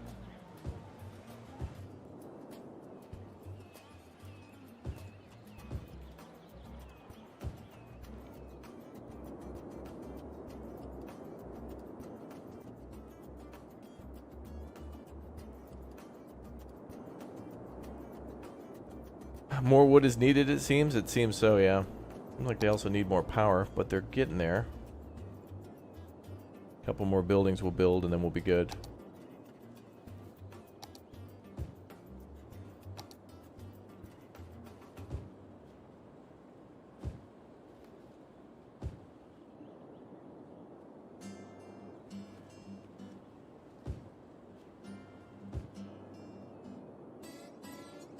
Alright, let's see if they'll get some power here shortly.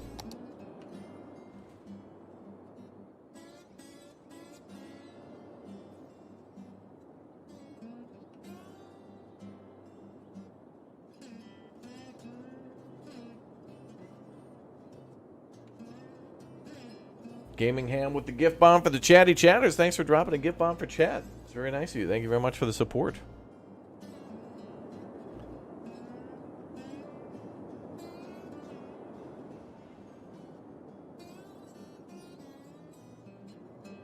Ah, it's so nice that City Skylines 2 has got so many people playing the first one again. I like it. I feel like the game was it's super always a popular game, but I feel like it was starting to fizzle out a bit. Like, oh, come on, when are we going to hear news on 2? And then finally we got it. It's like, yeah, I can play 1 again now. I feel like that about a lot of games. Like, Grand Theft Auto, super popular still, but, you know, I feel like more people will play it when 6 is, like, right around the corner.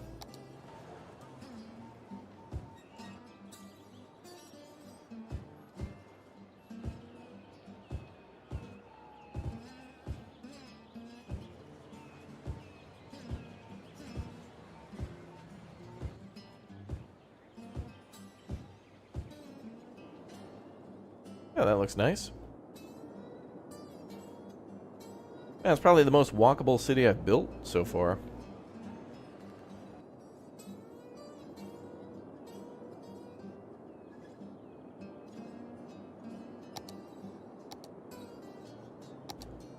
Come on now, get some power. Alright, we're gonna jump start the city. I was hoping a building would get built so that I didn't have to do that, but now it's come to this.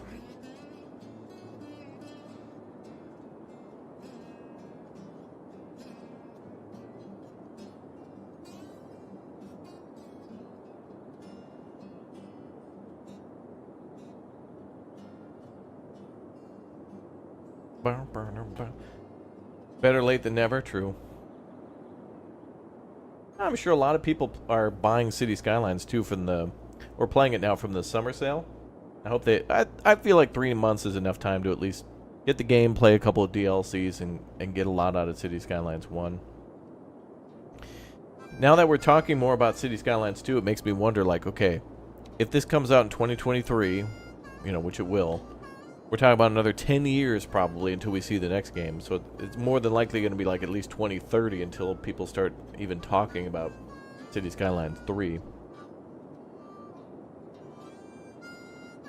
Yeah, biking and hiking trails. Yeah, that's something the new game probably won't have, is the whole nature reserve too. I mentioned zoos and amusement parks earlier, but yeah, we're probably not going to see hiking trails and things like that in the new game.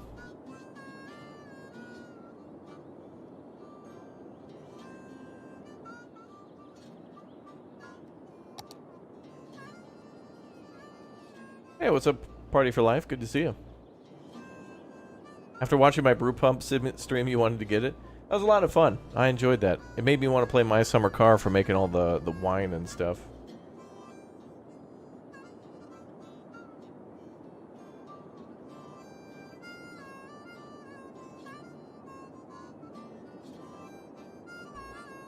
Wow, this music's popping. I feel... I want to play another train game. We need to get some more, like, steam train games. Transport Fever 2 comes close, though. There is certainly a lot of that in there. But I want another Railroad Tycoon. You want me to get an epic trucker hat to wear when streaming? Exclamation point merch. We do have a new trucker hat there in the merch store. I should get that one. I don't know how I feel, though, about having so much on my head while I'm streaming. Like the headphones, and then the hat. Then people are like, you look shady. You got the sunglasses on and the hat? Did you commit a crime? It's like, yes. Yes, I did. Stealing the hearts and minds of millions. I guess we'll make some trees back here.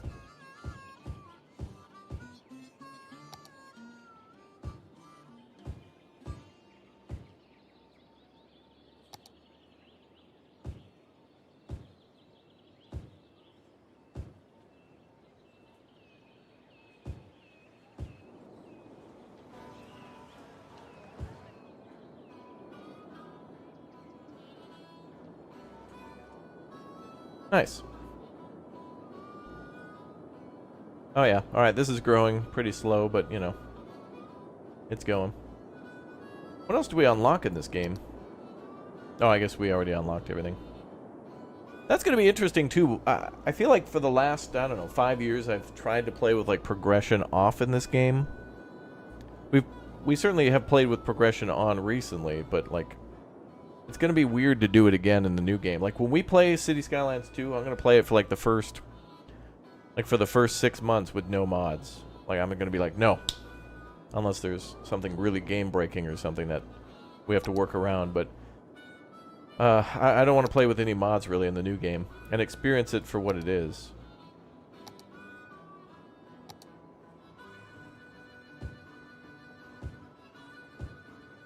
It's going to be weird to do that.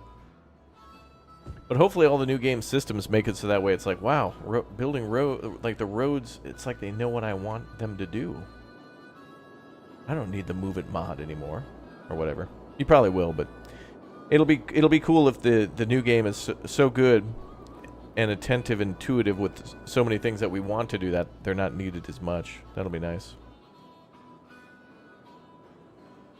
Yeah, maybe it'll be a while before modders could catch up, or maybe the devs have reached out to prominent mod makers and given them a version early to then like modify. Who knows?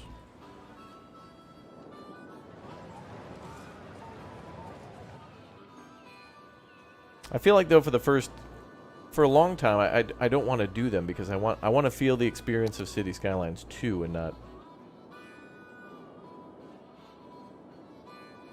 you know, because people are going to come to me and ask me like, what do you think of the game? And it would be it'll be harder for me to give my opinion with a bunch of mods. But mods are, you know, free, cheap, and easy for everybody to get on Steam. Like, it's pretty easy to download that stuff. It's one of the deals, like, when we... Pretty soon, chat, we're going to play American Truck Simulator again, and we're going to play the new Oklahoma DLC. And the devs usually give, like, you know, streamers and stuff early access to it so they can give their opinion to everybody before it comes out. And the only thing they ask in return is, like, okay, we'll give you, like, an early preview version so you can, you know, play it and give your opinion. But, like, the only thing we ask is just don't play with mods on. And it's like, yeah, that's fair. Because then otherwise people might get the wrong impression about what the DLC might actually have. Now, City Skylines is different because that's a whole new game. But, I think that's a fair thing for the devs to say.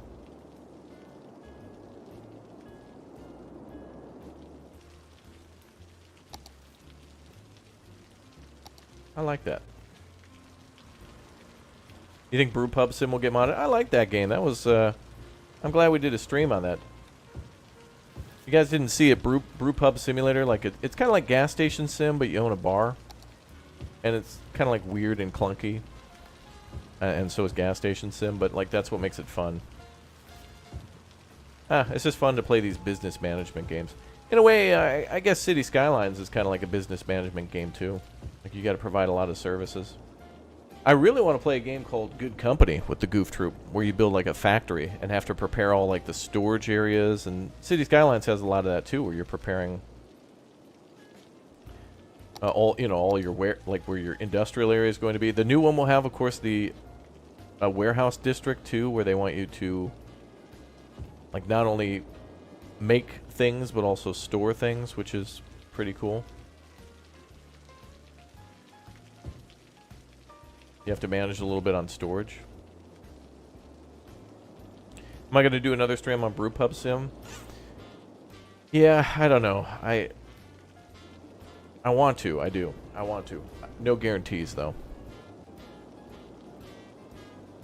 It's funny. I'm jumping around to all sorts of things. Like, we're jumping around to City Skylines, which is old, but it's because we're preparing for the new game that's not out, which is City Skylines 2. And then, like, we're playing Sea of Thieves, which is not new. But there's a new update for it, so that's kind of new. Then we're playing like play tests and betas of games that aren't even anywhere close to being finished, but like the betas are fun, like Fallujah and stuff. But I want to play that more, but there's not more content, and making YouTube videos is weird.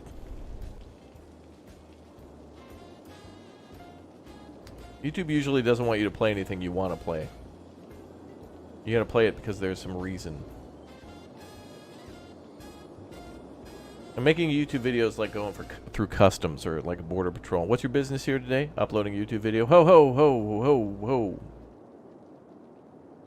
State your business. Is this new? Is this a new game or an update? No, I'm just playing Stronghold. Oh, get out of here. I'm playing Stronghold because they're making a new one. Okay, you're in. YouTube's annoying.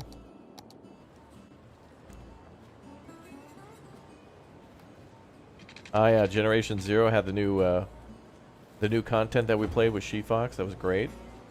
I enjoyed the companion update. I think it has some problems, but actually the devs this morning tweeted out, and they were like, "Yep, we're aware of some problems, and we fixed them this morning." It's like, good. Love that. Thank you for acknowledging that there was an issue and fixing it as soon as you could. Cool story, bro.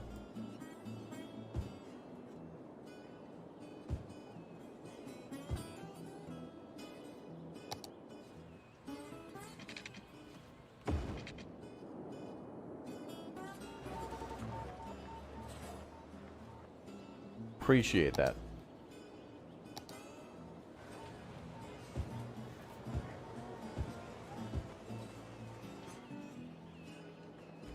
You know, that's one of the things too, is that I'm really happy that we're in a time where games are never truly finished, not because they're lacking in the quality, but some games are good and then they get even more stuff. Like free updates and whatnot all the time. Like City Skylines giving everybody a bunch of free roads. Or Generation Zero adding new guns or new missions and stuff. Or like, you know, SnowRunner. Usually, like with Planet Coaster, Planet Zoo, they would get like, they would include like a free new mission, but then there'd be like a paid DLC. So even if you didn't want to get any of the paid stuff, there was still something new for you. You didn't feel left out, which is nice.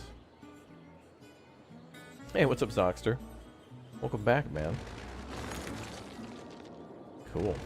Fine, hopefully we can, yep, that's connected to power finally. Alright, this new city's not looking bad. Or the new extendo. Anything's got to be better than Battlefield 2042. Oh yeah. Yeah. Making games is tough, man. I feel like for the individual, for people who are driven by dreams, we can all see that, feel that, and we're all about that. Like, you know, Concerned Ape, the guy who makes Stardew Valley, or Greg, the guy working on Manor Lords. There's a lot of games where we could just see the passion, and it's already like, please shut up and take my money. And they're like, nope, I'm not done with the game yet. Might be another 5 years. Bye. And they're like, damn. Damn it. I want your game now.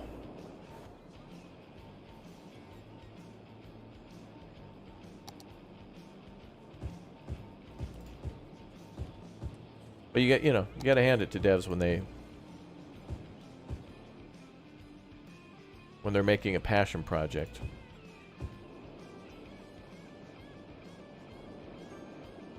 And that's what City Skylines 2 feels like. Colossal Order still feels like a very small company, really. We often forget, we always remember like Paradox of being a Paradox game and them ordering more DLCs, but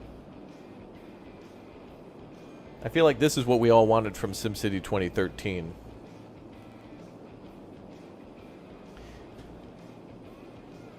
I hope we get another a SimCity. We won't, but it'd be amazing if somehow Maxis was to break away from the evils of EA. Imagine if we got a good Sims and a good SimCity.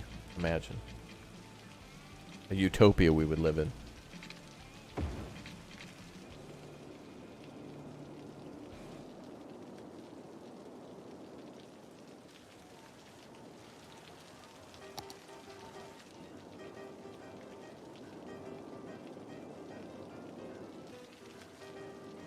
feel like we should put something here. Is there like a ploppable we could put down? Oh, maybe a... Oh, I was going to say a skyscraper, but that'd be kind of awkward.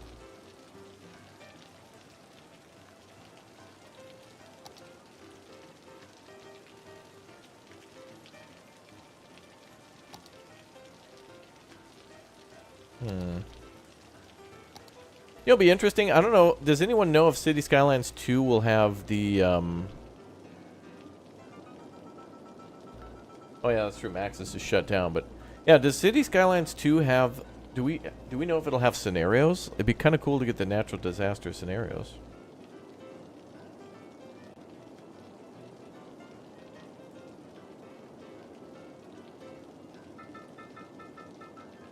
What's up, Marius? Welcome back, dude.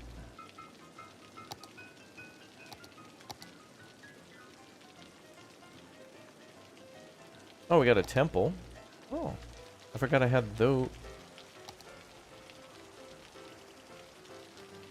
Rail Yard Shopping Center. Oh. Wait, that's literally meant to be near a rail yard? Station department store. Okay.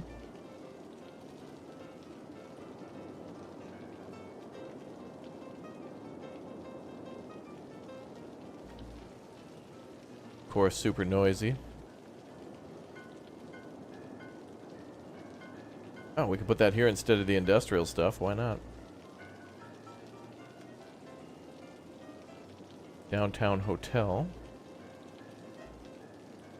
Local register's office, district building.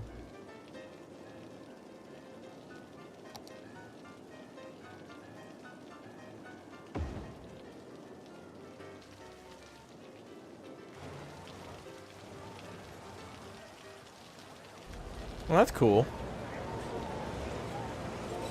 That's actually a really great spot for that. Wow. Apparently, yes on the scenarios. Okay, that's cool. Something I didn't know.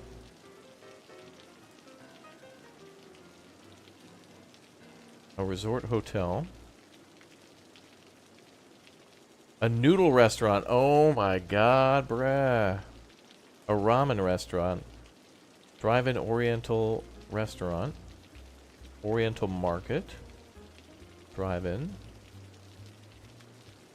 Ramen restaurant. Wow. Game of the year. Wait, how the hell's... What? Whoa, come on now. Look at this sound profile. How is a tiny little restaurant with like 5 parking spots going to make that much noise? Like, that makes no sense. Like, it's barely going to make any noise at all. Like, it's just a little... I mean, the cars are going to be noisy than any activity around that building. I feel like that needs to be modified.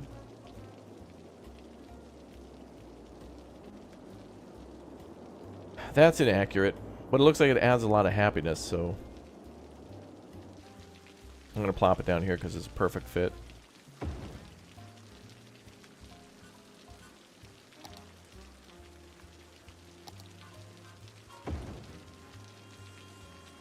Little Japan.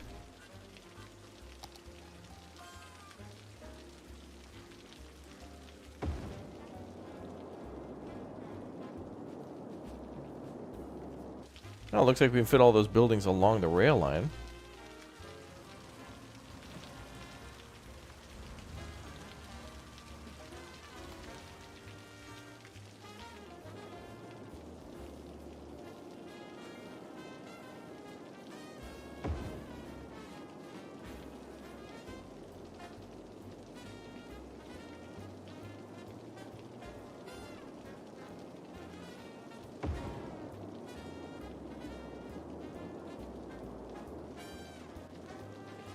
I think that market was a good spot, though. Not so nice next to the rail yard, but honestly, with that parking garage there and a kind of buffer zone for all the houses, it's a good spot.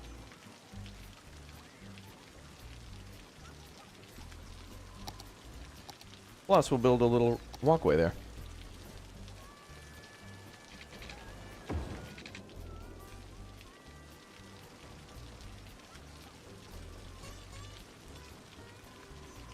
Oh, the slurping of the noodles makes that much noise? Yeah. I don't know. Some of those buildings should just make zero noise. Like, they shouldn't make any noise at all.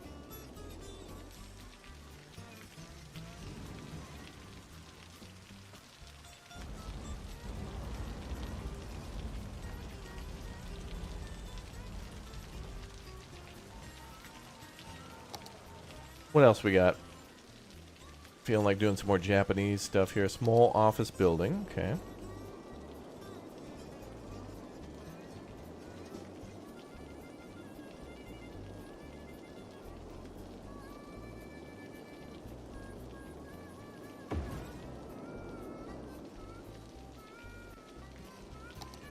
District office building.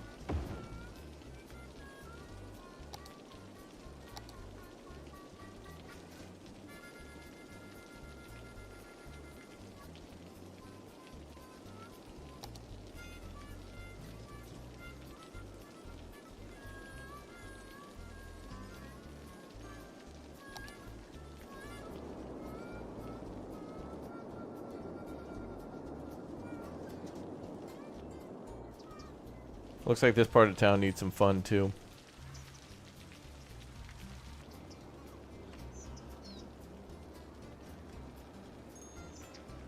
Rocket Town to Rocket City, yeah. I think Rocket Town's a reference to cities. I mean, to Final Fantasy VII. Kind of want to put down some more unique buildings here.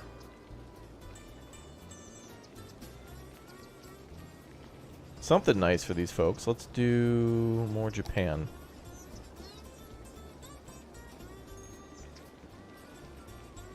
Oh, a little temple would be nice.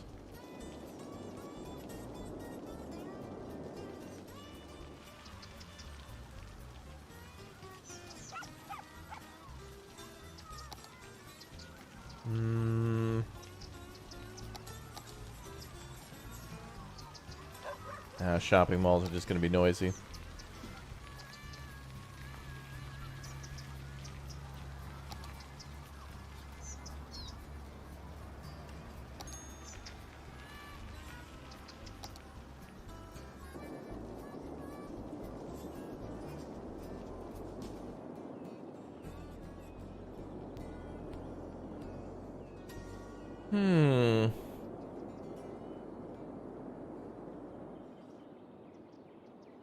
Something right here.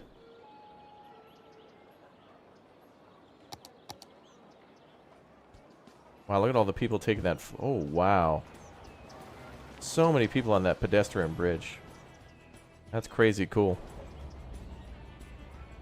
All right, let's put something here. We got to figure out something to put down for this corner of the city to be happy.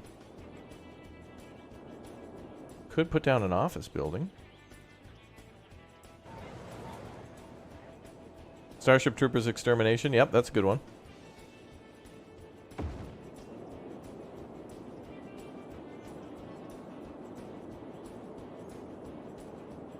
Ooh.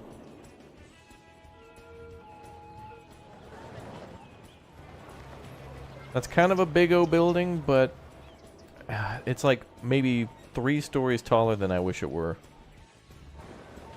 I'm okay with it.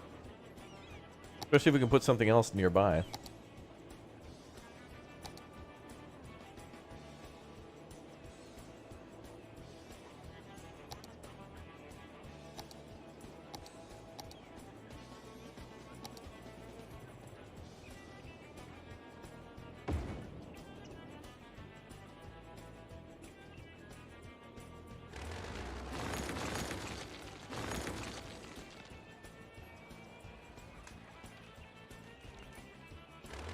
Okay. There's already some patches for Brew Pub Sim. Well, that's good, yeah. Oop.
That looks nice.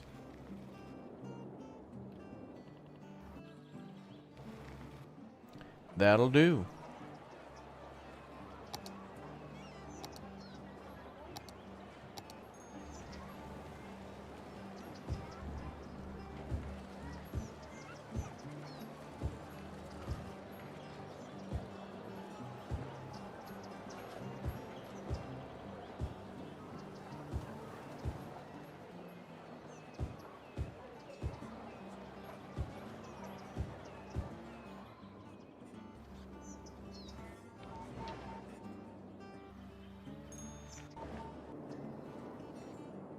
Kind of a nice separation of the two areas there.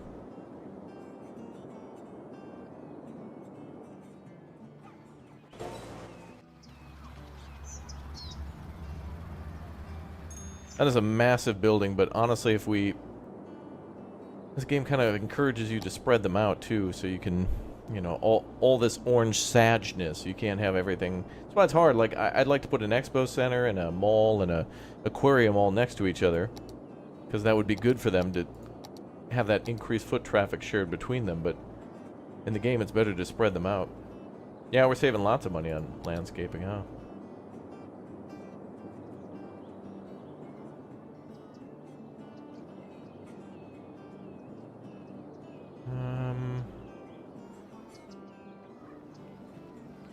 Could have a building here. Big O influence, yeah.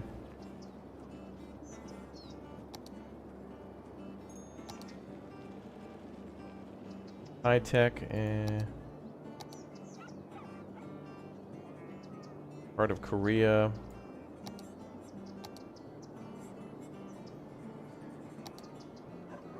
Central Park.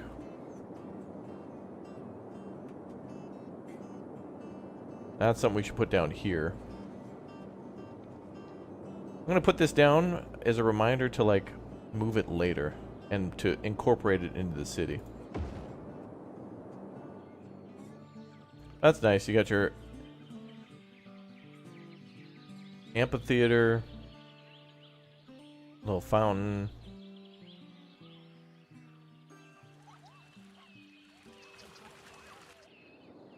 Oh, a road runs through that. Ooh. I didn't realize that. Okay. Alright, that's kind of nice. We can make use of that.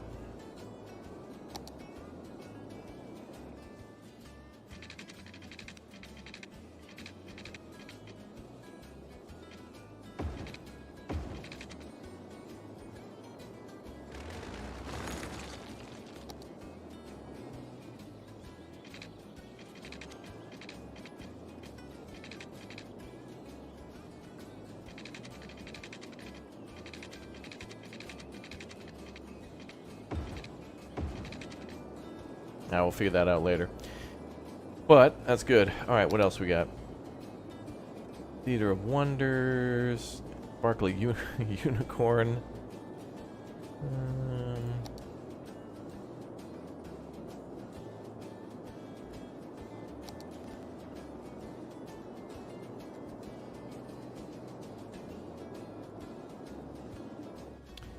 Well, we could plop something down over here. These people are a little sag. We could put down another Oriental market. Nah, I want to put down like ramen restaurants. It seems like the best to do like the small little restaurants.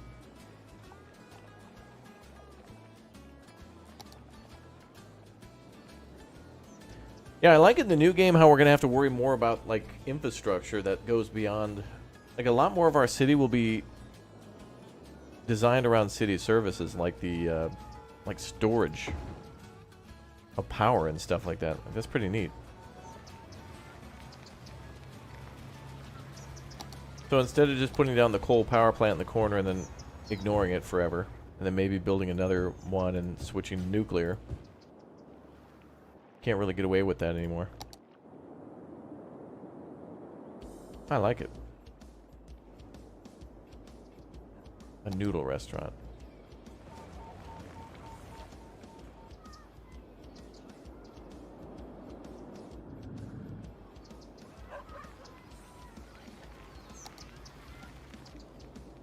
What's up, Levi?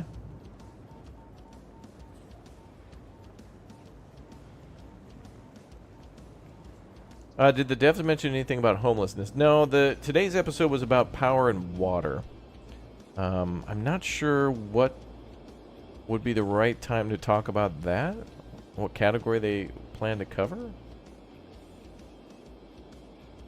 I'm sure they'll mention it. Not sure where, though.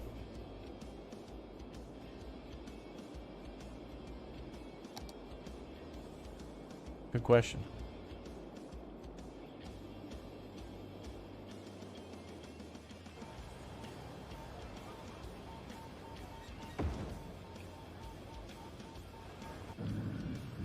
Yeah, these Japanese and Korean buildings have been the best. They've been able to provide the most amount of small space fillers.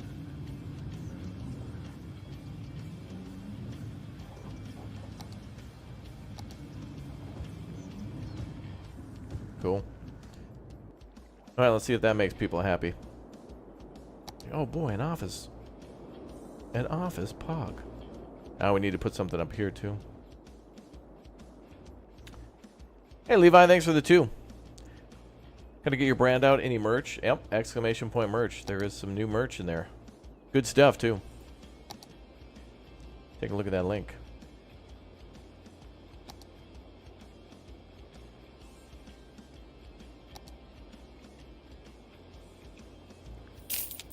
Conference Center, the Heron Research Institute. Is there anything small? Oh, a round monument.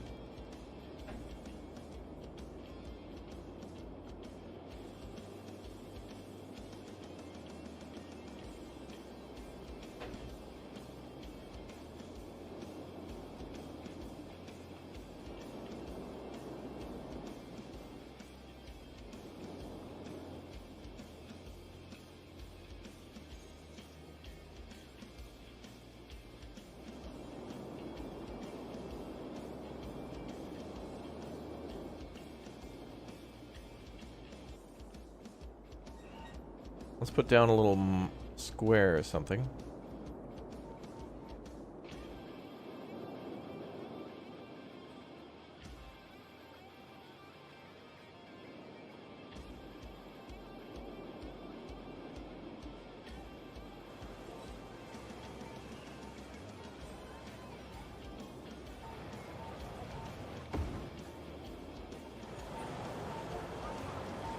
That's cool.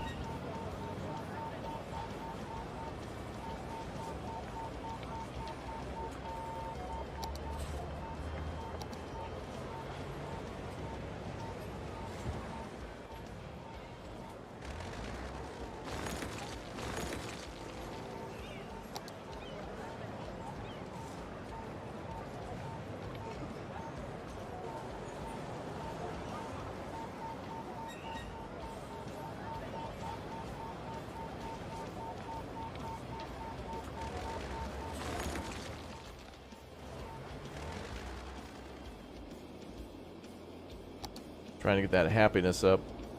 Wow, it's looking real nice. Got to do something for the suburban neighborhood. Maybe like a park there or something. And then maybe in this corner here. Actually, we could put something here that might keep everybody happy. Something right here. What's up, Andreas? How you doing? Welcome.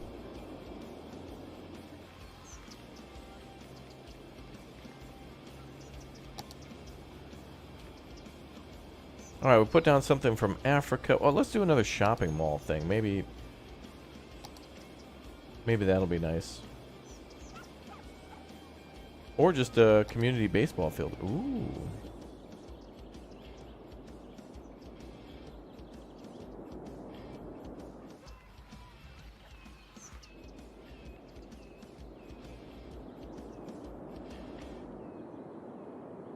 That actually would be perfect right here. I just need to zone the street.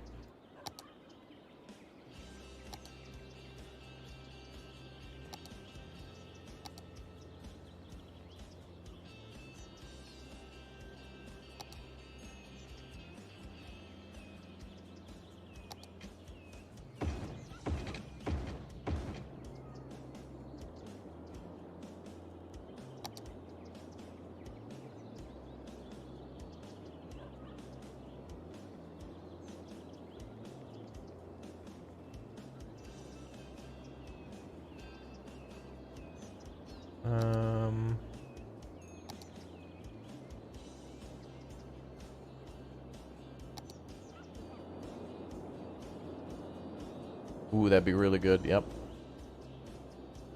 Wait, for a moment it let me put it down. Where? I think we'll have to delete a house to do that.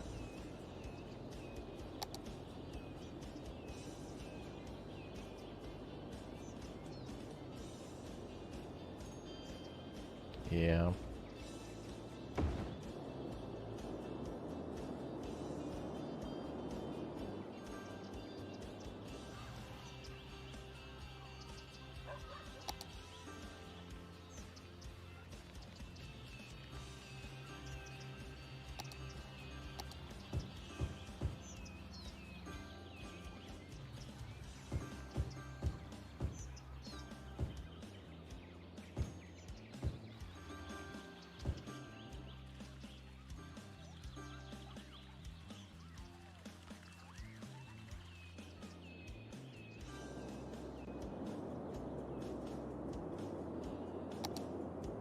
A little bit of a boost.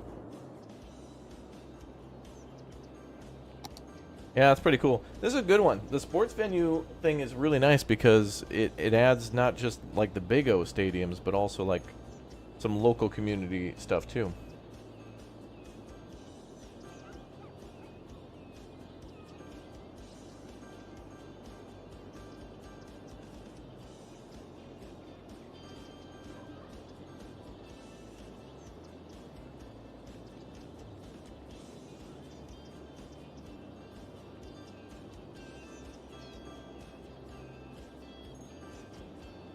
Yeah, you can hear ping, ping, ping. That's cool. Upgrades. You're bad at making cities look realistic in this game? That's okay. It's totally fine. Like, you just build, and if you like something, then you just copy it in the next city that you build. That's all I've done, is just kind of taking the things that I've made over and over again and just copy them to the next one. This city has every one of my other cities in it.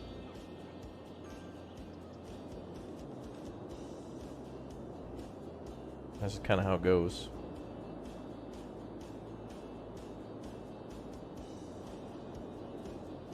Totally fine. Let's build on the other side of this road.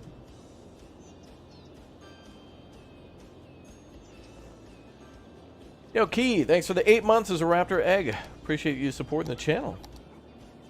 Very, very nice of you. Thank you.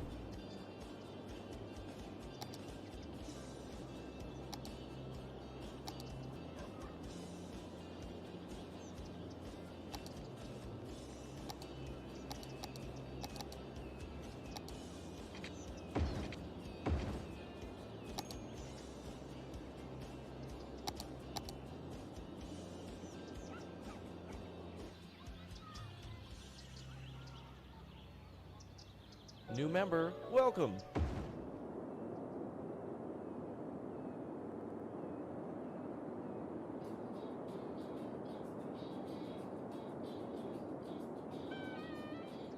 Nope. Yeah, that's fine. That'll buff out right there. That's gonna buff out.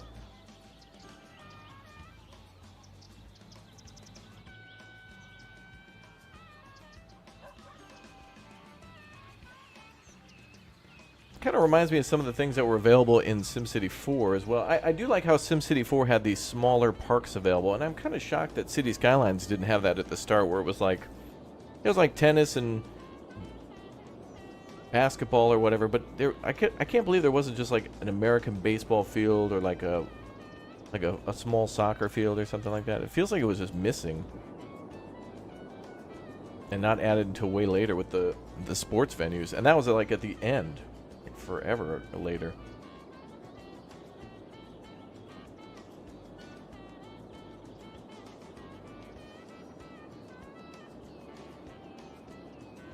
Chat, I think we put out a YouTube short, by the way, recently. ! Shorts, if you want to see all the shenanigans that you may have missed on stream. Oh, dude, money's coming in like crazy. Plus 30,000 now.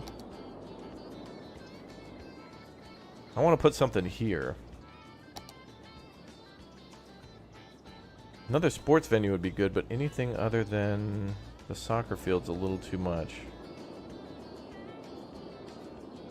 That's a real good one to put in.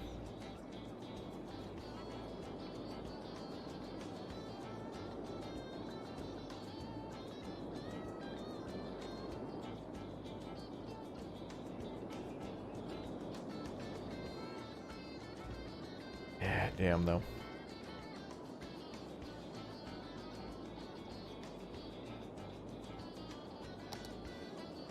Maybe we'll pop down to shopping mall.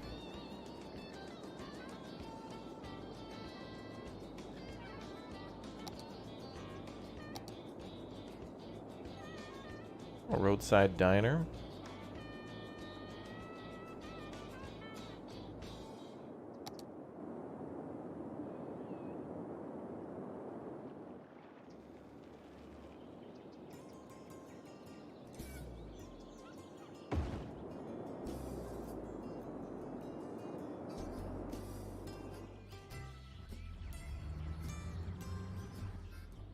Well, I guess that's fine. Yeah, that place will be called Shenanigans. Mm-hmm. Yep. Alright, let's do a shopping mall. How do we find that?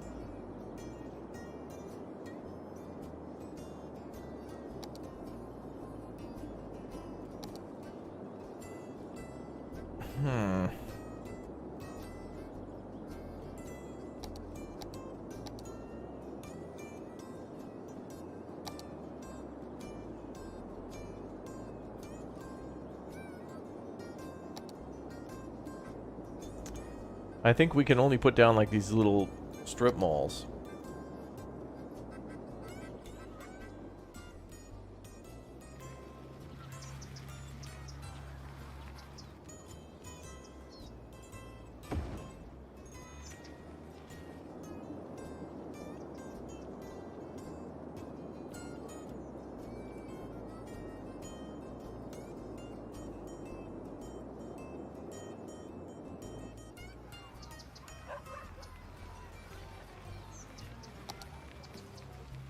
Kind of rises the desirability too, which is nice.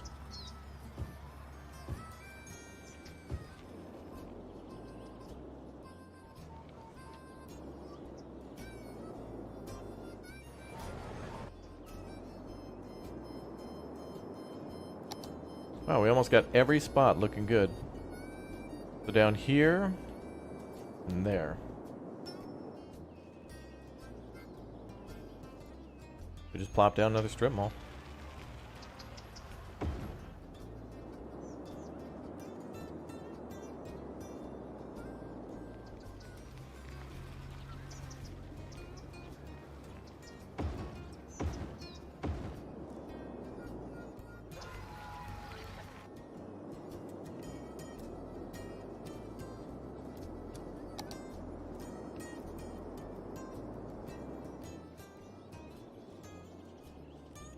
Alright, they want something over here.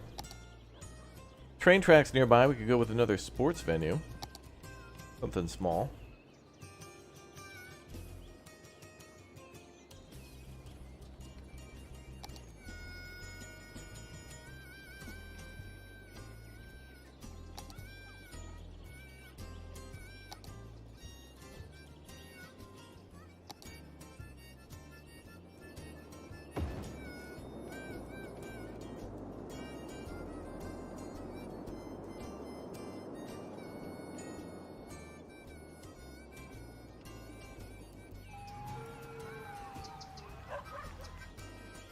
Well, that's nice. Monday, Monday, Monday. Yep. True.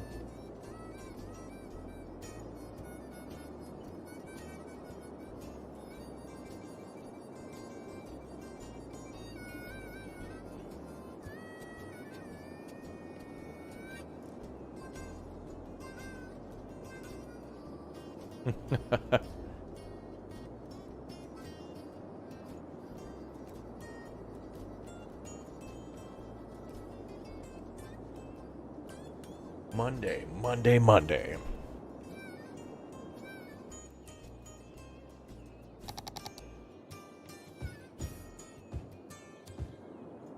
Wow.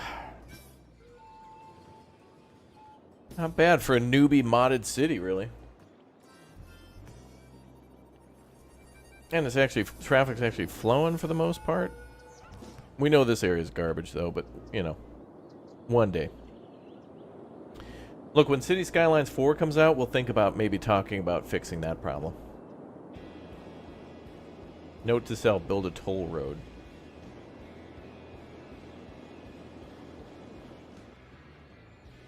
Actually, why not? How do we build a toll road?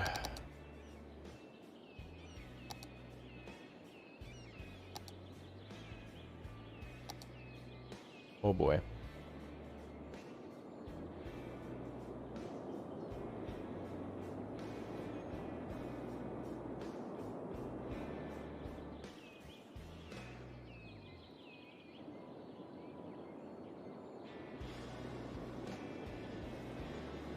How many lane one way can we do? It looks like 1, 2, 3, 4, 5, 6, 7, 8, 9, like 9 or 10 lane.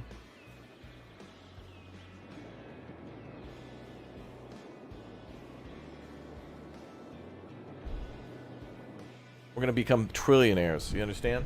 Yep. Game.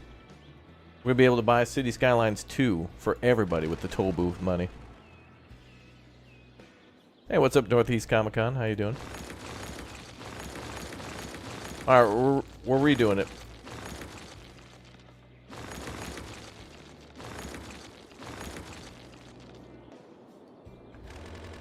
I'm redoing the whole entryway.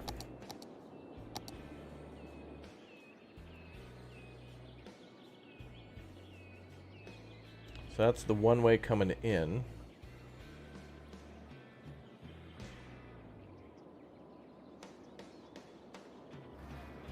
There will be a high price to pay for entering or even thinking about leaving the city. That's why we charge for both the toll road exiting the town and the crematorium.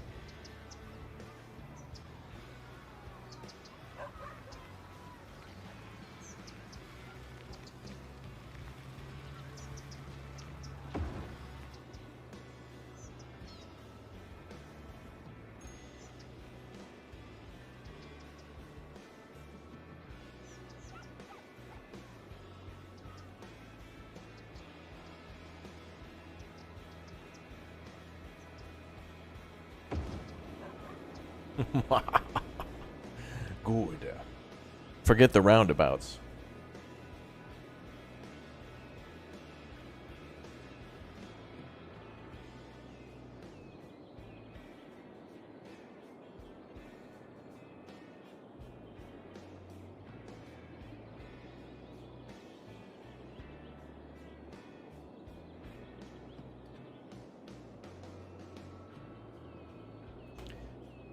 All right, let's see. So now we got to adjust this road a little bit. Just a smidge.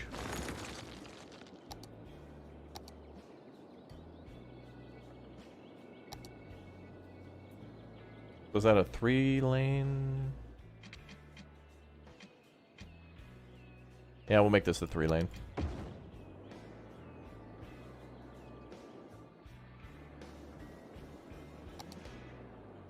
Welcome to the queue.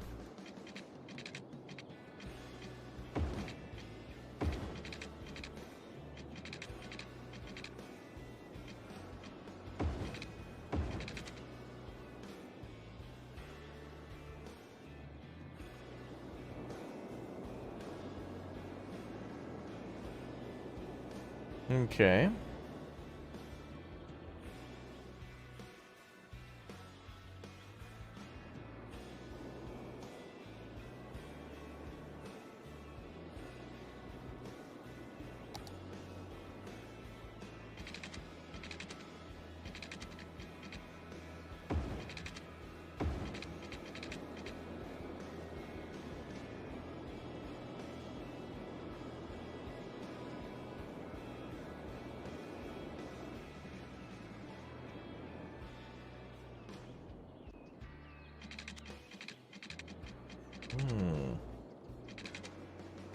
I got an idea.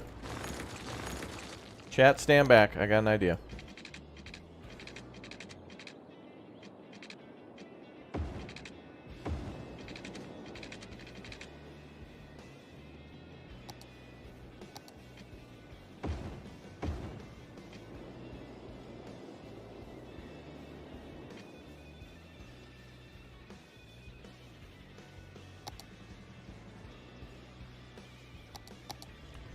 Back to trains.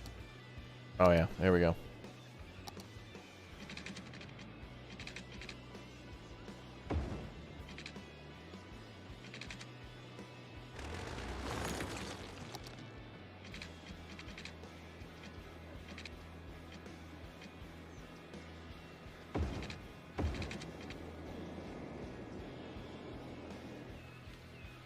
All right, we got to change this to yeah, that's too low. We got to change that back to the regular rail.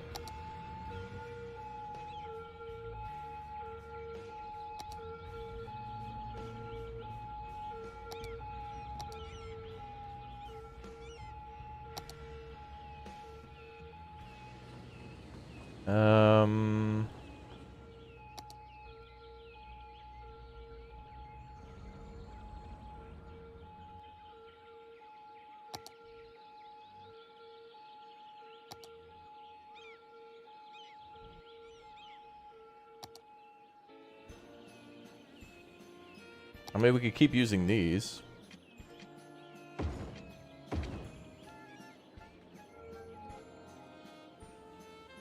And then switch to the European.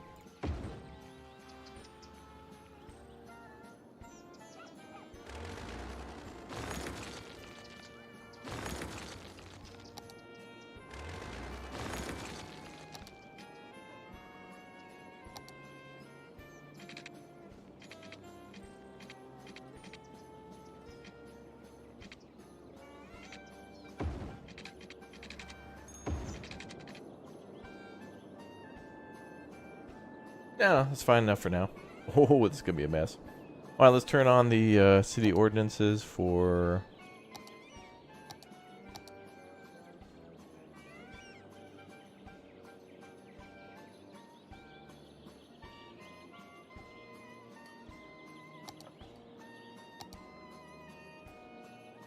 Automated tools.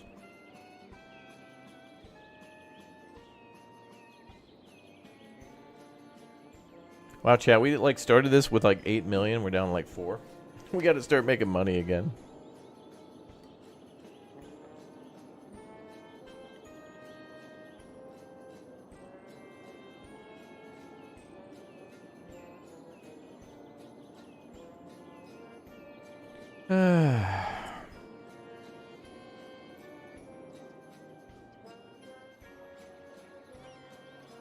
I feel like this should be right turn only, and we could adjust this. Hey Vlad, what's up, dude?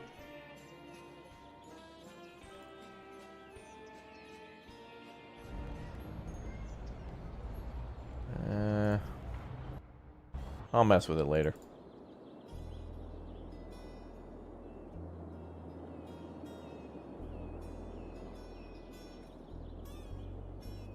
Uh-oh. Getting low on water.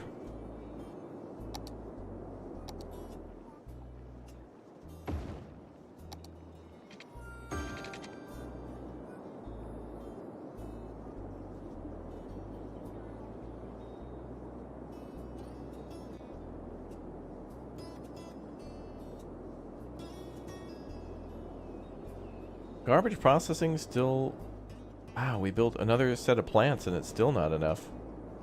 Alright, we'll have to build 2 more. Probably,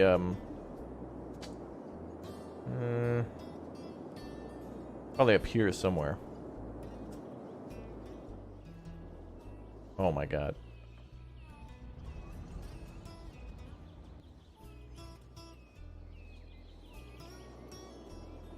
Maybe we should have more lanes. That'll fix it.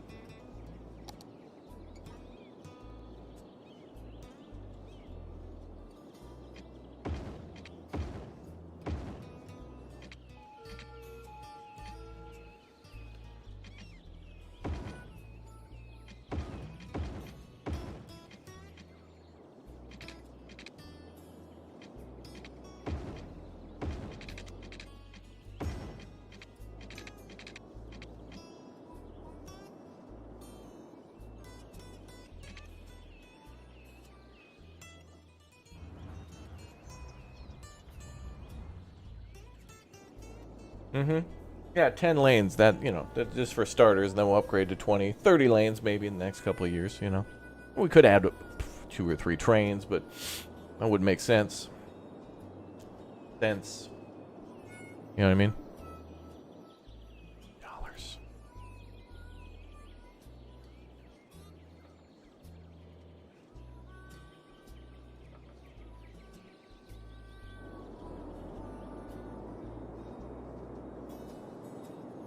Damn city.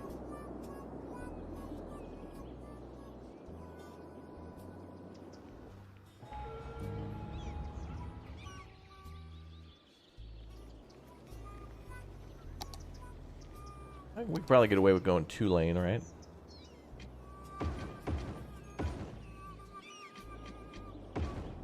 Then we'll have less escapees.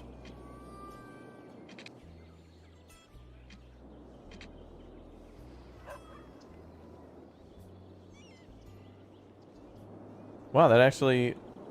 Holy hell. Building the toll booth actually, like, fixed some of the traffic problem. Or force people to go this way.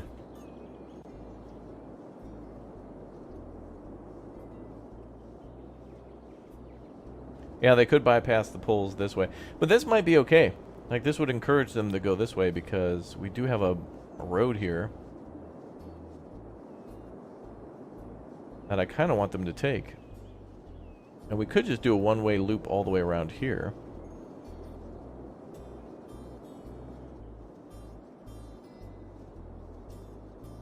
Wow, traffic is actually improved by some minor changes.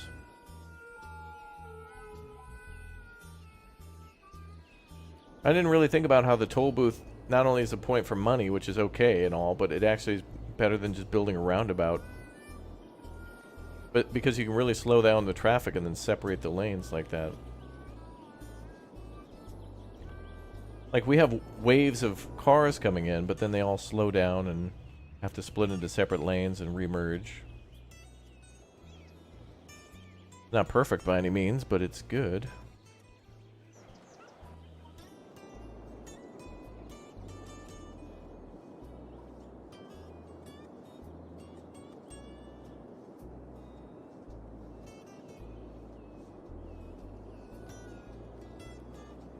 Oh wow, the trains are like stun locked coming into the town.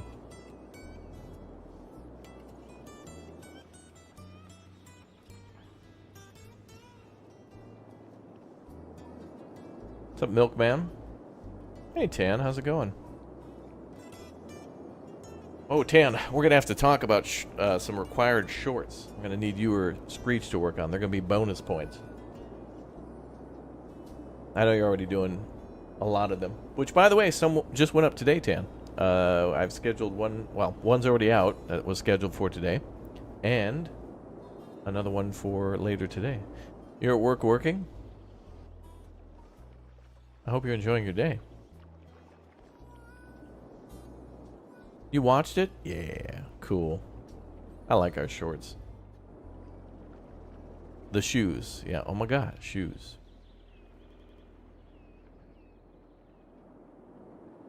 Oof, we got train problems. Yeah, I guess it's the whole junction thing, huh?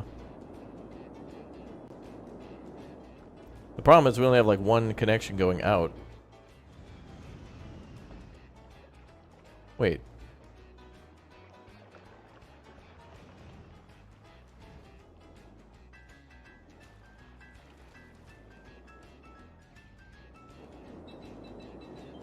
Well, I guess that's out of my control. There's not anything I can do about that.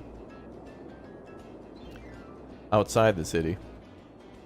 But hey, alright, the traffic problem's gotten better, but certainly it'll still be red.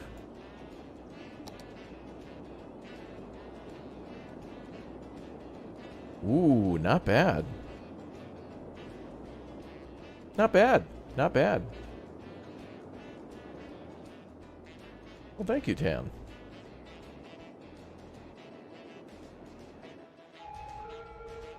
Appreciate you dropping in. Hope all is well. Good to see you.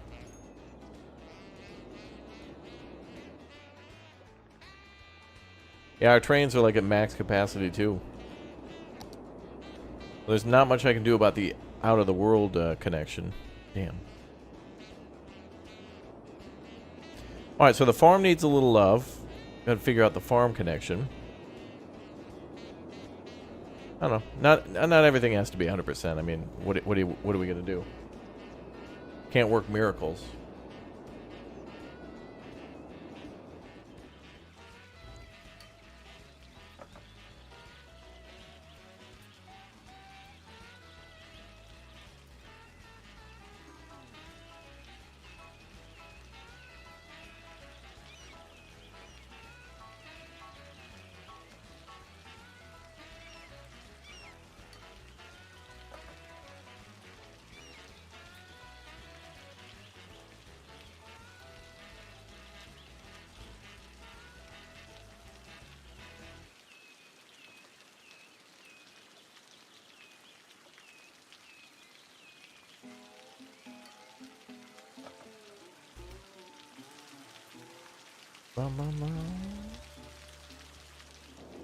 What's up, Face 007? Ooh, look at the rain.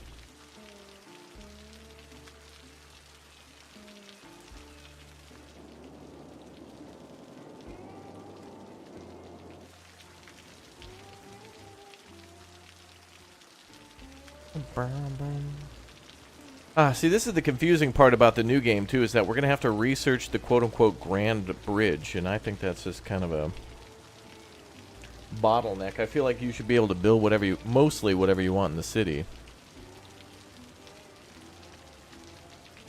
Just being restricted by money, of course. Would be a little weird to see a, suspension bridge in a city of, like, I don't know, 3,000, but...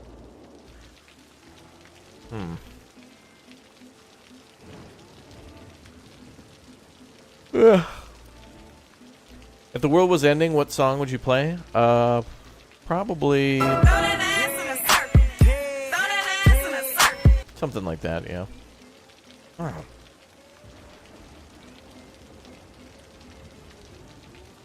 Alright, I'm really happy to see this traffic problem solved like this. Well, not solved, but this is tremendously better with very minimal effort. I honestly, I thought we would have to build like a couple of roundabouts and multiple... and I didn't want to move any of this, but for now, this is a vast improvement. Not a fix, but vastly better than what it was. And we're making money off the side.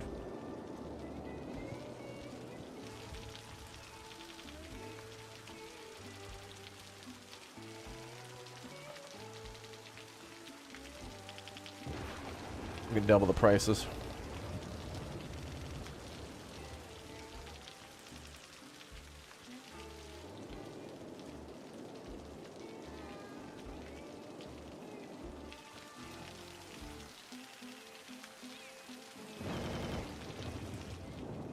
Cool. All right, more residential demand.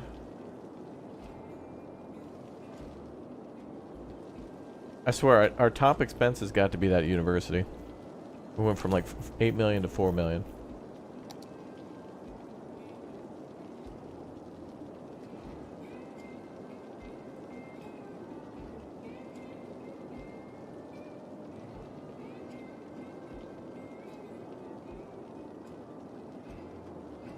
Wow, education at 51,000. Jeez.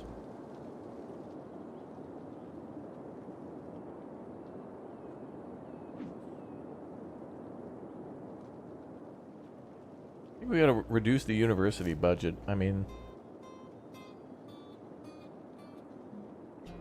now that's actually bringing in money. Tuition is 41,000.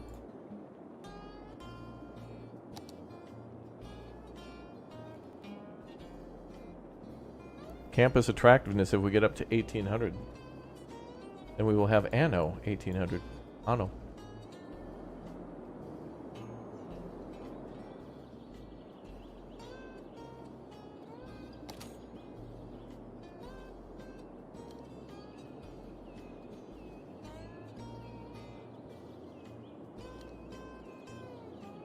I'm going to scale back a little bit on education.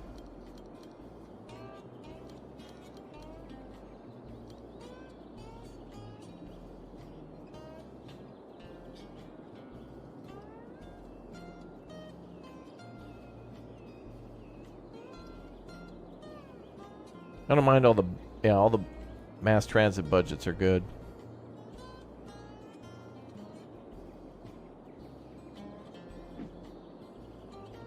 Can you use the GI bill? Yeah, we'll bill you. Yep, we'll send over the bill.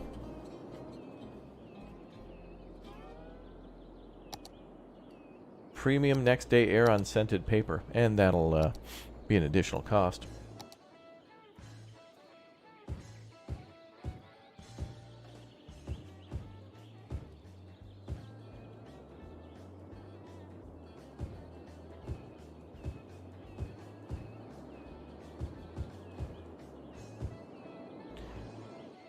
All right, well, I mean, we're positive again at almost 10,000.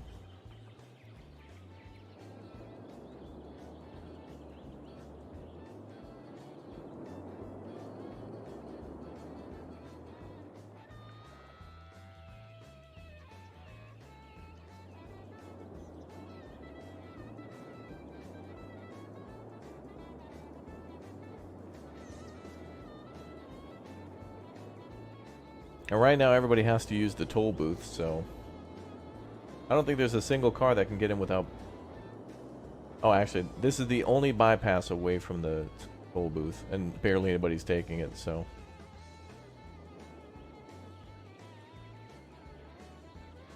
Wow, we're plus 23,000. Are we seriously going to make all of our money from toll booths?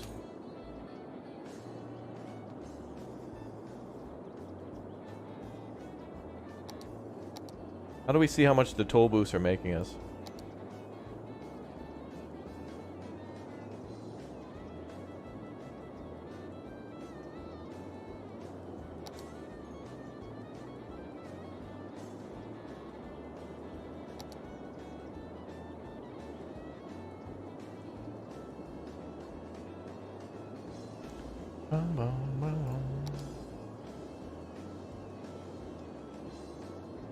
Oh, 0.08% of your income comes from road tolls. We're only making $186 off this? What? Have you ever done a stream reviewing subscriber city builds? No, but that's a really good idea. That'd be a cool idea for City Skylines too. I like the idea. Because, you know, roads, where we're going, we don't need roads.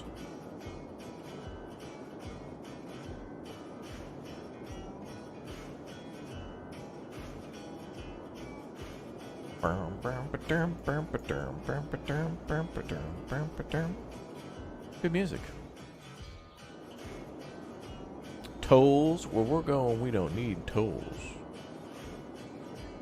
It would be kind of cool though to like take your guys' city, like make a zip file or something and add on to your city that you may have.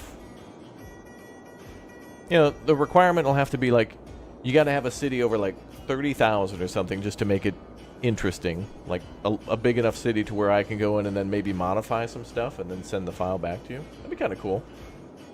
I like that idea. I like that a lot.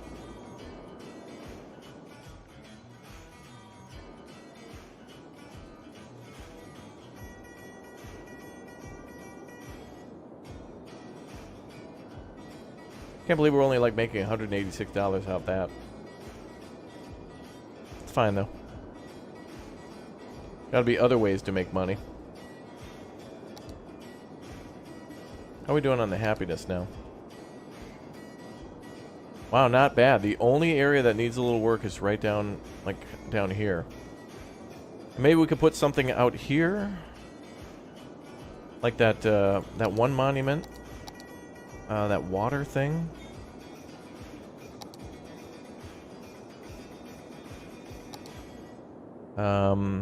What is it called? The floating gardens? Maybe?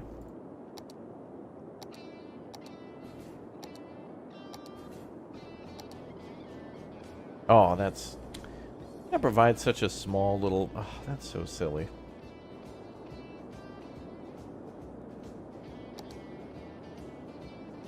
How is an observatory going to be noisy?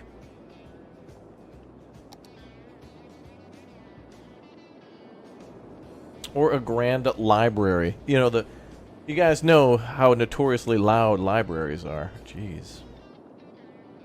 And yeah, I wish that were a thing too. I don't know if that'll be a thing in the new game as well, with the whole like waterfront property being more valuable. It'd be cool if there was a mod that actually somehow calculated actual factors towards like real estate prices. But the new game's going to be more based on like the services that are there, which is fine. Bird and Bee Haven. Ooh. Oh, it's like a little bird sanctuary. The birds and the bees. Really? Oh, is the buzzing too loud? Oh. All these people going to sleep at night. Not too bad, though.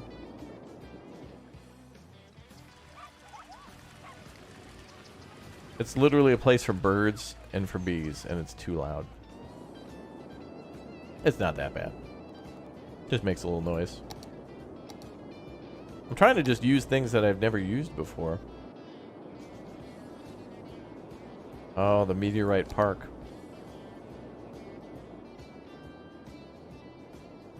Not here, though.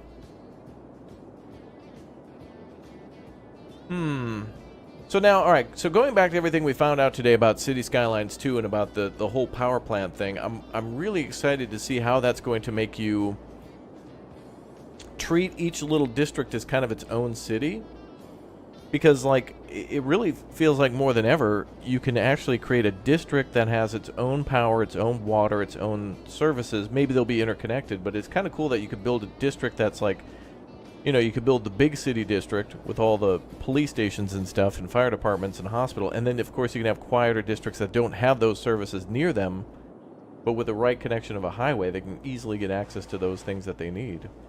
Which I think is a really cool addition to stuff. At least that's what I think.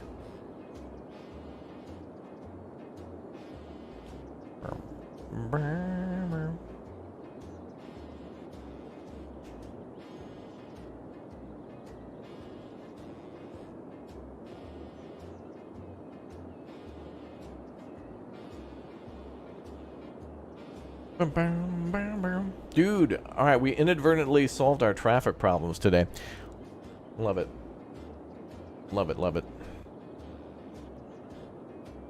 Yeah, don't make them call the HOA, yeah. Well, speaking of that, I wonder how NIMBY is going to work for some of the quieter build. So, that's another thing.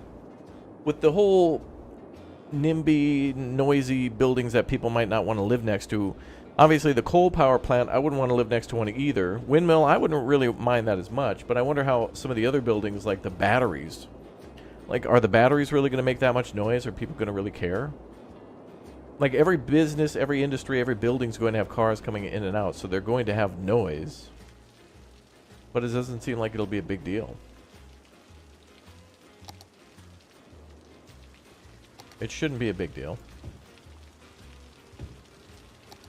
Alright, let's add some more houses. And we gotta worry about more water, sewage, and power.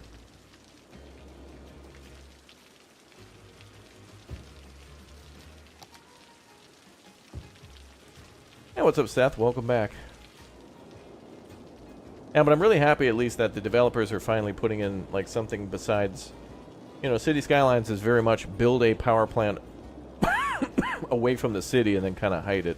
Like we did over here with the geothermal, which are struggling.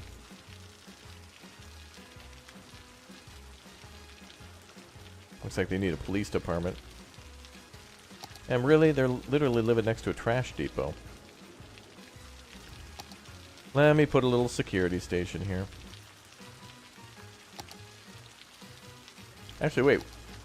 Ah, this is perfect. The ROJ police box is so good for putting like a little security down.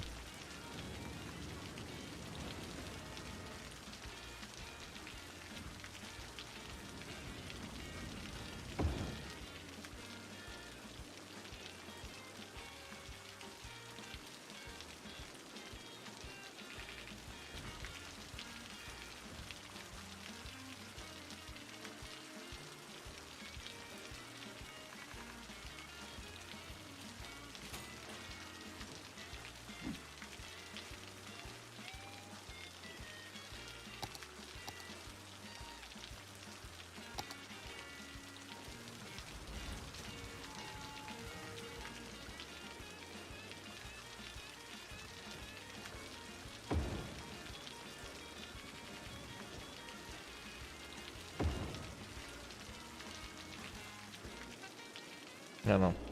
Maybe they'll get a police patrol eventually. City needs more sewage, yeah. Yeah, we'll do the green eco treatment thing soon enough.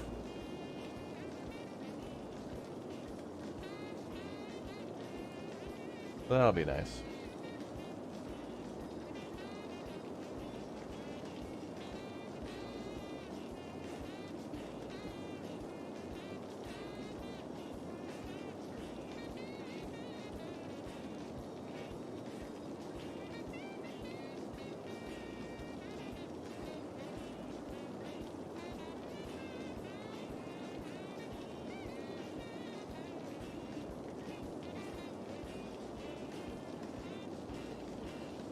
Man, it is raining like crazy.